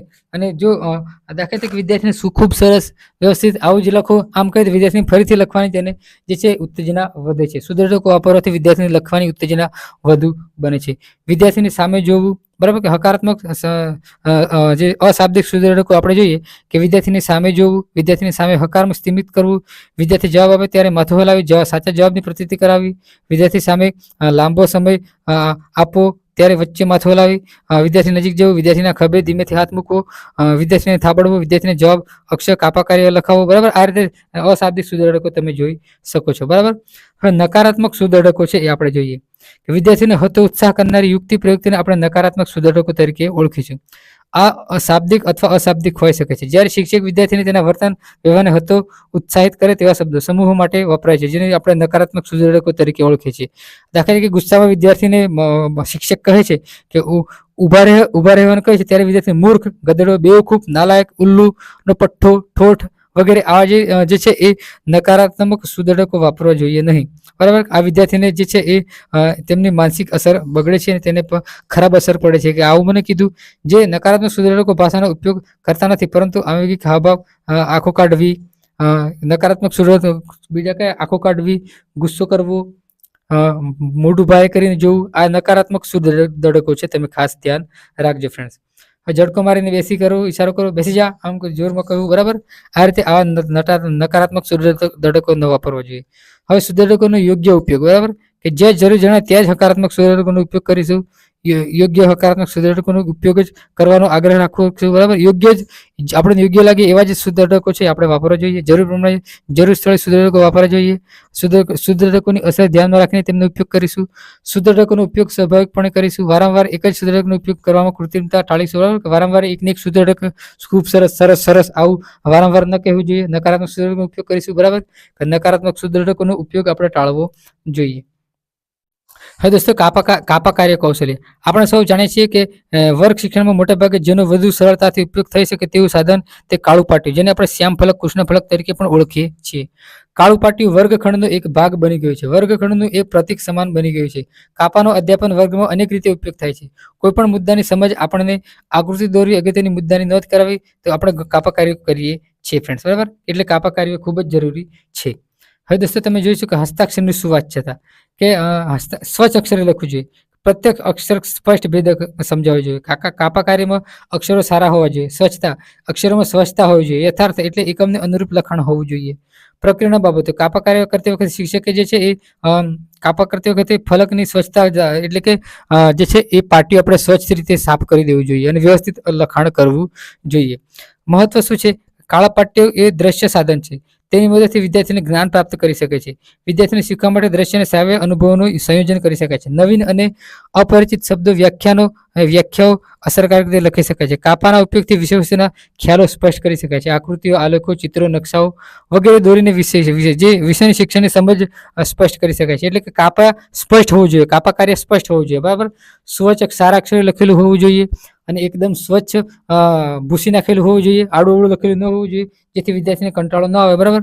સ્વસ્થ રીતે લખેલું તો વિદ્યાર્થીને જોવાની પણ મજા આવે અને તેને ભણવાની પણ મજા આવે, બરાબર. સૂત્રો, તુલનાત્મક મુદ્દાઓ, વિશિષ્ટ શબ્દો, વાક્યો, બરાબર. આ બધું કાપા કાર્ય પર કરવાનું હોય છે ફ્રેન્ડ્સ. હવે જે ઉદાહરણ કૌશલ્ય આપણે જોઈએ કે ઉદાહરણ કૌશલ્ય વિશે સમજવા નીચે છે, કાળજીપૂર્વક ધ્યાન રાખવું જોઈએ. દાખલા તરીકે શિક્ષક બાળકોને તમારી પાસે જુદી જુદી વસ્તુઓને જુઓ અને દરેક શામાંથી બનેલી છે તે વિચારવાનો પ્રયત્ન કરે. તમારા પાટલી લાકડાની બનેલી છે, આપણો વર્ગ દિવાલ ઈંટો, પથ્થર કે માટીની બનેલી, ચોપડીઓ કાગળની બનેલી છે. આ બધું ઈંટો, પેન્સિલ બધું વપરાય છે, બરાબર. હવે ધવલ કહે કાચું સોનું, કાચ, સોનું, કાઠ, મીઠું, બરાબર. મિત્ર કહે રેતી, પ્લાસ્ટિક, હવા, બરાબર. શિક્ષક કહે બરાબર. આ પ્રસંગમાં પદાર્થ વિશેનો આપણે ખ્યાલ સ્પષ્ટ શિક્ષકે જુદા જુદા ઉદાહરણ આપીને વિદ્યાર્થીઓને જુદા જુદા પદાર્થોના નામ આપ્યા અને પદાર્થોનો વિશેનો ખ્યાલ સમજ વિકસાવવામાં શિક્ષક સફળ થાય છે. આમ શિક્ષકે જે છે જુદા જુદા પદાર્થોના નામ કહેવાનું કીધું અને ત્યારબાદ શિક્ષક કહે છે કે બસ આપણે જે પદાર્થ વિશે આપણે જોવાના છીએ અને સૌપ્રથમ આપણે ઉદાહરણ કહેવાનું હોય છે અને આ રીતે જે છે એ ઉદાહરણ કૌશલ્ય આપણે જે છે એ વિકસાવી શકીએ છીએ, બરાબર. હવે ઉદ્દેશ્ય શું છે? પ્રશિક્ષણાર્થીઓને શિક્ષણમાં કાર્યમાં રસ લેતા કરે છે, વિષય વસ્તુ પ્રત્યે કુતૂહલ દર્શાવે છે, મૃત પરથી અમૃત પર જવાય છે, જ્ઞાત પરથી અજ્ઞાત પર જવાય છે, સરળ પરથી કઠિન પર દોરી જાય છે. અહીંયા લક્ષણો છે આપણે જોઈએ. ઉદાહરણ સરળ હોવું જોઈએ. ઉદાહરણ સરળ ત્યારે લાગે છે કે જ્યારે વિદ્યાર્થી પૂર્વ જ્ઞાનને લગતું ઉદાહરણ જે છે આપવા જોઈએ અને વિદ્યાર્થીને નિયમ પ્રમાણે ઉદાહરણ આપવું જોઈએ, રસપ્રદ ઉદાહરણ આપવું જોઈએ, વિદ્યાર્થીને રસ પડે એવું ઉદાહરણ, વિષયને લગતું ઉદાહરણ આપણે આપવું જોઈએ ફ્રેન્ડ્સ. પછી આપણે વિષય જ અલગ હોય અને ઉદાહરણ અલગ આપીએ તો તે વિષય પર આપણે આવી શકતા નથી અને જે કૃત્રિમ રીતે મથાળું કઢાવી એ રીતે આપણે વિષય કરાવી એ રીતે આપણે કહી શકીએ છીએ, બરાબર. વર્ગખંડમાં કેવી રીતે ઉપયોગ કરવો કે ઉદાહરણ કૌશલ્ય વર્ગખંડમાં અસરકારક ઉપયોગ કરવા માટે ઉદાહરણ, માધ્યમ અને પદ્ધતિને ધ્યાનમાં રાખવી જોઈએ. સામાન્ય રીતે વિદ્યાર્થી પોતાના જ્ઞાનેન્દ્રિયો દ્વારા ગ્રહણ કરે છે. આથી ઉદાહરણો 3 વર્ગમાં વહેંચી શકાય: દ્રશ્ય, શ્રાવ્ય અથવા તો સ્પર્શ, બરાબર. આવી રીતે ઉદાહરણો ચાર્ટ સ્વરૂપે હોઈ શકે છે, પ્રયોગો સ્વરૂપે પણ હોઈ શકે છે, બરાબર. આ રીતે આપણે ઉદાહરણ કૌશલ્ય છે એ વાપરી શકીએ છીએ ફ્રેન્ડ્સ, બરાબર. જે છે એ ઉદાહરણો જ્યાં જરૂર જણાય ત્યાં જ ઉપયોગ લેવો જોઈએ. ફૂલના ભાગોને સમજવા માટે ફૂલનો ઉપયોગ, ભારત દેશનું દુનિયામાં સ્થાન સમજાવવા માટે પૃથ્વીના ગોળાનો ઉપયોગ, રાષ્ટ્રધ્વજને સમજાવવા માટે કે રાષ્ટ્રધ્વજને સમજાવવા ખ્યાલ કરવા માટે રાષ્ટ્રધ્વજનું ચિત્રણ રજૂ કરી શકાય છે. સાચો મિત્ર કોને કહેવાય એ બાબતે સ્પષ્ટ કરવા માટે જ્યારે આપણે પ્રસંગ કે વાર્તા રજૂ કરીએ છીએ ત્યારે તે શાબ્દિક માધ્યમ બને છે અને શ્રાવ્ય હોય છે. આ શ્રાવ્ય ઉદાહરણ ખૂબ જ લાંબુ ન હોવું જોઈએ. આપણે ટૂંકો અને સ્પષ્ટ ઉદાહરણોનો આગ્રહ રાખીશું. વિદ્યાર્થીની વય, કક્ષા, રસ, રુચિ અને સમય શક્તિને ધ્યાનમાં રાખીને રજૂઆત કરીશું. વિદ્યાર્થીનો નિયમ જાતે તારવી શકે તે માટે શિક્ષકે નિયત કે સિદ્ધાંત સમજાવવા ઉદાહરણો પ્રથમ રજૂ કરવા જોઈએ, જે આગમન પદ્ધતિ કહેવામાં આવે છે. જ્યારે વિદ્યાર્થીઓની સમક્ષ સૌપ્રથમ નિયમ કે સિદ્ધાંતની રજૂઆત કરી તેને સ્પષ્ટ કરવામાં આવે છે તેને આપણે નિગમન પદ્ધતિ કહીએ છીએ. આથી જો આપણે વિદ્યાર્થીના સૂત્રોને ધ્યાનમાં રાખીને ઉદાહરણોની રજૂઆત કરવી હોય તો આગમન પદ્ધતિનો ઉપયોગ કરવો જોઈએ અને તે ફેર ચકાસણી કરવા માટે નિગમન પદ્ધતિનો પણ ઉપયોગ કરી શકાય છે. એટલે કે શિક્ષક પ્રથમ ઉદાહરણ રજૂ કરે અને તેના પરથી ફરી નિયમ કે સિદ્ધાંત સમજાવે છે. ત્યારબાદ વિદ્યાર્થી પાસેથી જે નિયમ સિદ્ધાંત કે આધારે ઉદાહરણો કઢાવે છે તેને આપણે આગમન નિગમન સિદ્ધાંત કહીએ છીએ. આમ ચર્ચા કર્યા પછી કહી શકે શિક્ષક કુશળતાપૂર્વક ઉદાહરણ કૌશલ્યનો ઉપયોગ કરે તો વર્ગ શિક્ષણ વધુ અસરકારક બને છે. જે મહત્વ આપણે જોઈ લઈએ, ઉદાહરણ કૌશલ્યનું શિક્ષણ પ્રક્રિયામાં ઘણું મહત્વ છે. જેમ આખ્યાનકાર પોતે જે વાત કરવી છે તે સ્પષ્ટ કરવા માટે અનેક ઉદાહરણ આપે છે, રોજિંદા વ્યવહારની વાત સાંભળી લે છે, તેના કારણે દોસ્તો સાંભળીને આખ્યાનમાં રસ પડે છે અને વધુ ધ્યાન સાંભળે છે. તેથી શિક્ષક તરીકે આપણે શીખવાની જરૂર વધારે છે જણાય છે, બરાબર. હવે ઉદાહરણ કૌશલ્યનો ઉપયોગ કરવાથી આપણે વિદ્યાર્થીઓને જ્ઞાત પરથી અજ્ઞાત તરફ, મૃત પરથી અમૃત તરફ લઈ જઈ શકીએ છીએ અને વિદ્યાર્થીઓ વર્ગ શિક્ષણમાં રસ લેતા થાય છે. આપણે તેઓનું સતત ધ્યાન કેન્દ્રિત કરીએ છીએ અને દોસ્તો કે ઉત્તેજના પરિવર્તન લાવવા માટે શિક્ષક વર્ગમાં પોતાના અધ્યાપન કાર્યને અસરકારક બનાવવા, વિદ્યાર્થીના ધ્યાનને કેન્દ્રિત કરવા, ટકાવી રાખવા પ્રયત્ન કરે છે. અધ્યાપકની સફળતાનો આધાર વિદ્યાર્થીના અધ્યાપન કાર્યને કેટલા ધ્યાનથી ગ્રહણ કરે છે તેના પર રહેલો છે. જે શિક્ષક યંત્રવત કથન કરે છે, પ્રશ્ન પૂછે છે, ઉદાહરણ દર્શાવે છે વગેરે આધારે એકધારી પ્રવૃત્તિ કરે તો વિદ્યાર્થીઓ કંટાળી જાય છે અને બેધ્યાન બને છે. આમ ન થાય એટલા માટે શિક્ષકે પોતાની પ્રવૃત્તિમાં અવારનવાર ફેરફાર લાવવા જોઈએ. જે વિદ્યાર્થીના ધ્યાનનું કેન્દ્ર કેન્દ્રીકરણ કરી ટકાવી રાખી શકાય તે ધ્યાન જ જ્ઞાન બની શકે છે. બરાબર, જ્ઞાનની જનની બની શકે છે. આ માટે શિક્ષકે વર્ગ વ્યવહાર ધ્યાન દરમિયાન વર્તનમાં ક્યારેય ફેરફાર લાવવો તે નિર્ણય ઉત્તેજના પરિવર્તન કૌશલ્ય દ્વારા કરી શકાય છે. હવે દોસ્તો અર્થ આપણે સમજીએ કે વિદ્યાર્થીનું ધ્યાન કેન્દ્રિત કરી ટકાવી રાખવા માટે શિક્ષકની વર્તન તરફમાં સમજપૂર્વક ફેરફાર કરવાનું કૌશલ્ય એટલે ઉત્તેજના પરિવર્તન કૌશલ્ય. હલનચલન, બરાબર, કે વર્ગખંડમાં એક જ સ્થાને રહીને શિક્ષણ કાર્ય કરીએ તો યંત્રવત લાગે છે, યંત્ર જેવું, રોબોટ જેવું લાગે. બરાબર, હાવભાવ સાથે આપણે ભણાવવું જોઈએ, આરોહ અવરોહ સાથે પણ ભણાવવું જોઈએ. હવે દોસ્તો કેન્દ્રીકરણ, વર્ગ શિક્ષણ ધ્યાન કેન્દ્રિત કરવા માટે શિક્ષક દ્વારા શાબ્દિક અશાબ્દિક બંને પ્રકારના વર્તનો કરવામાં આવે. દાખલા તરીકે આ બાજુ ધ્યાન આપો, ધ્યાનથી જુઓ, આકૃતિ તરફ ધ્યાન આપો, હવે શું થયું છે તે વગેરે જુઓ. આ બધું ધ્યાન કેન્દ્રીકરણ કરવાનું હોય છે. વિરામ, માહિતીની રજૂઆત દરમિયાન વર્ગમાં શિક્ષણ કાર્ય થોડુંક વિરામ આપણે આપવો જોઈએ, જેથી વિદ્યાર્થી મૌન પાળવું, ક્રિયાનો વિરામ કરે. બરાબર, વિરામ કહે છે. બરાબર, આ ક્રિયા આપણે વિરામ કહે છે. વ્યવહારમાં વર્ગ પરિવર્તન, કે દોસ્તો વર્ગખંડમાં શિક્ષક વિદ્યાર્થી વચ્ચે આ બધા ઘણા બધા વ્યવહારો વચ્ચે શાબ્દિક અશાબ્દિક વર્તનો ઘણા બધા વ્યવહારો થતા હોય છે. બરાબર, આપણે તમે જોઈ શકો છો વર્ગ વ્યવહારમાં શિક્ષક વિદ્યાર્થી વચ્ચે, જૂથ વચ્ચે. બરાબર, આ બધા જે શાબ્દિક અશાબ્દિક પરિવર્તન કથા કરતા પ્રશ્ન પૂછવા અને ઉત્તરો મેળવવા આ બધા વ્યવહારો થતા હોય છે. કથન કરવું, વાંચન કરવું. બરાબર, મહત્વ વર્ગ શિક્ષણની અધ્યાપન પ્રક્રિયામાં શીખવામાં આવતા શૈક્ષણિક મુદ્દાઓ પ્રત્યે વિદ્યાર્થીનું ધ્યાન ખેંચે છે. કેન્દ્રિત કરીને ટકાવી રાખવા માટે કૌશલ્યનું મહત્વ ખૂબ જ. વર્ગ શિક્ષણ કાર્ય રસપ્રદ અસરકારક તેવી બંને પ્રવૃત્તિઓ અપનાવી શિક્ષણ કાર્ય રસપ્રદ અને અસરકારક બનાવી શકાય છે. યોગ્ય શૈક્ષણિક મુદ્દાઓ શીખવા માટે હેતુલક્ષી પ્રવૃત્તિઓનું આયોજન કરી શૈક્ષણિક અનુભવો પૂરા પાડવા જોઈએ. બરાબર, ખાસ પ્રકારના જે છે આ વર્ગના પરિવર્તન લાવવા માટે કથન, સૂચના, વાંચન, શૈક્ષણિક સાધન દર્શાવવું, શાબ્દિક અશાબ્દિક પરિવર્તન કહેવાય, કાપાકારે નોંધ કર્યા, પ્રશ્ન પૂછવા, શાબ્દિક પરિવર્તન કહેવાય છે. જ્યારે કથન કરવું, કાપાકારી કરવું, નોંધ કરવી, નોંધના આધારે પ્રશ્ન પૂછવા, શાબ્દિક અશાબ્દિક પરિવર્તન કહેવાય. ઉપરોક્ત દર્શાવેલા ઘટકોને યથા સમય અને યથાયોગ્ય કરીને આપણે વર્ગખંડને જીવંત રાખી શકીએ છીએ. બરાબર, અને ક્રિયાશીલ રાખી શકીએ છીએ. હવે દોસ્તો પ્રશ્ન ઊંડાણ કૌશલ્ય, શિક્ષક જે છે એ દોસ્તો તમે જોઈ શકો છો કે શિક્ષક વર્ગખંડમાં પ્રશ્ન પૂછે ત્યારે વિદ્યાર્થી ખોટો પ્રત્યુત્તર આપે, સાચો પ્રત્યુત્તર આપે, અંશત સાચો અંશત ખોટો અથવા તો ઉત્તર જ ના આપે. આવી પરિસ્થિતિ સર્જાય, શિક્ષક આવી પરિસ્થિતિ સમજી વધુમાં વધુ વિવિધ પ્રકારના પ્રશ્નો પૂછી વિદ્યાર્થીને યોગ્ય દિશામાં લાવવાનો પ્રયત્ન કરવો જોઈએ, જેથી પ્રશ્ન ઊંડાણપૂર્વક પૂછવા જોઈએ. અર્થ, પ્રશ્નો અને માત્ર પ્રશ્નો દ્વારા જ વિદ્યાર્થીને એકમના ઊંડાણમાં લઈ જવા તે પ્રશ્ન ઊંડાણ કૌશલ્ય કહેવાય છે. બીજા શબ્દોમાં કહીએ તો વિવિધ પ્રકારના પ્રશ્નો પૂછવામાં શિક્ષક કૌશલ્ય એટલે કે પ્રશ્ન ઊંડાણ કૌશલ્ય કહે છે. ઉદ્દેશ્યો, પ્રશિક્ષણાર્થીને પ્રશ્નો દ્વારા વિષયવસ્તુના ઊંડાણમાં લઈ જઈ શકાય છે. વિવિધ પ્રકારના પ્રશ્નો દ્વારા પ્રશિક્ષણ ધ્યાન કેન્દ્રિત કરી શકાય છે, વિદ્યાર્થીઓનું ધ્યાન કેન્દ્રિત કરી શકાય છે. સ્વરૂપ, પ્રશ્ન ઊંડાણ કૌશલ્યનું સ્વરૂપ તેના ઘટકના સંદર્ભમાં સમજાવી શકાય. પ્રશ્ન ઊંડાણ કૌશલ્યના ઉદ્દેશોને સિદ્ધ કરવા માટે નીચેના જેવા જે પ્રશ્નોનો વિષયવસ્તુ છે કૌશલ્ય છે આપણે સમજવું. પ્રોત્સાહન પૂરું પાડતા પ્રશ્નો, વર્ગખંડમાં વિદ્યાર્થીઓને ન આવડતું હોય ત્યારે તેઓને ઉત્તર ન આપે, ખોટો ઉત્તર આપે, અંશત ખોટો ઉત્તર આપે ત્યારે શિક્ષક વિદ્યાર્થીને અપેક્ષિત ઉત્તરો આપે. સંકળાયેલા પૂરક માહિતી દર્શાવતો પ્રશ્ન આપવો અને વિદ્યાર્થીને ઉત્તર આપવા પ્રોત્સાહન પૂરું પાડવું જોઈએ. સરળ પ્રશ્ન પૂછવાનો અને એ આવડે એટલે પ્રોત્સાહન આપવાનું એને, એટલે જેને ભણવાનું તેને વધારે થાય અને શીખવાની ઉત્તેજના વધે છે. વધુ માહિતી માંગતા પ્રશ્નો, આપેલા ઉત્તરની ચકાસણી કરવા, વધુ માહિતી કે વિગતે મેળવવા. આવા પ્રશ્નો જે છે પૂર્ણ કરવા માટે જે પ્રશ્નોનો ઉપયોગ કરીએ તે પ્રશ્નો વધુ માહિતી માંગતા પ્રશ્નો તરીકે ઉપયોગી છે. મોટા જવાબ આપવા તેને અતિ જે વિસ્તૃત પ્રશ્ન કહીએ છીએ ફ્રેન્ડ્સ. બરાબર, હવે દોસ્તો આપણે જોઈ લઈએ કે દાખલા તરીકે તમારા ઉત્તર સ્પષ્ટ કરવા ઉદાહરણ આપો. આ બધા પ્રશ્નો છે. ધ્યાન કેન્દ્રિત કરવા પ્રશ્નો, પ્રસંગ જેવા અન્ય પ્રશ્નો છે આપણે પૂછવા જોઈએ. દિશાસૂચક પ્રશ્નો, પ્રોત્સાહન પૂરું પાડવા હોવા છતાં વિદ્યાર્થીઓ જવાબ શોધી ન શકે, શિક્ષક તેના ઉત્તર આપવાની દિશા તરફ લઈ જતા પ્રશ્ન પૂછે છે. આ બાબત પ્રશ્ન જે છે એ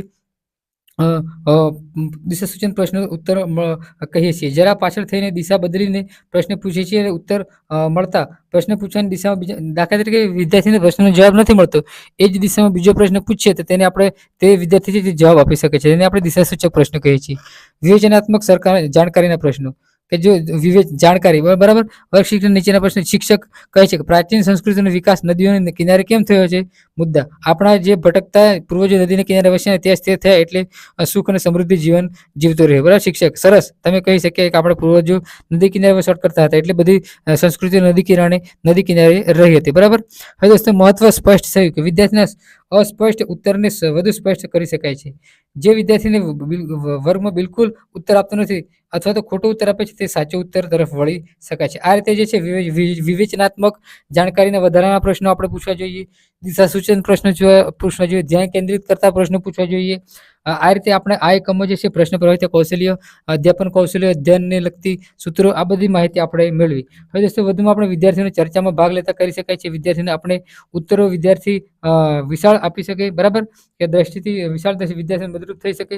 વિદ્યાર્થી વિચાર કરતા કરી શકે છે. વિદ્યાર્થી પાસે પૂર્વ જ્ઞાનની નવીન જ્ઞાન સાથે સાંકળી શકાય છે. વિદ્યાર્થીઓ પ્રશ્નોના વિવેચનાત્મક ઉત્તર આપી શકાય છે, બરાબર, કે આ એકમમાં આપણે જે છે એ વર્ગ જીવંત કેવી રીતે બનાવી શકાય તેની માહિતી મેળવી લીધી. દોસ્તો આવા નવા વિડીયો જોવા માટે આપણે સ્પીડમાં એટલા માટે પૂરું કર્યું ફ્રેન્ડ્સ કે તમે વિડીયો આખો જુઓ, અને જો ધીમે ધીમે બોલીશ ને બધું સમજાવીશ તો તમને વિડીયો ઘણો બધો લાંબી 3-4 કલાકનો વિડીયો થઈ જાય. એટલા માટે આપણે જે 1.5 કલાક બધું કવર કરી લઈએ, એટલા માટે જે છે આપણે સ્પીડમાં બોલી ગયા છીએ, સ્પીડમાં ચર્ચા કરી લીધેલી છે. તો મળીએ નેક્સ્ટ વિડીયોમાં. ત્યાં સુધી જય હિન્દ, વંદે માતરમ.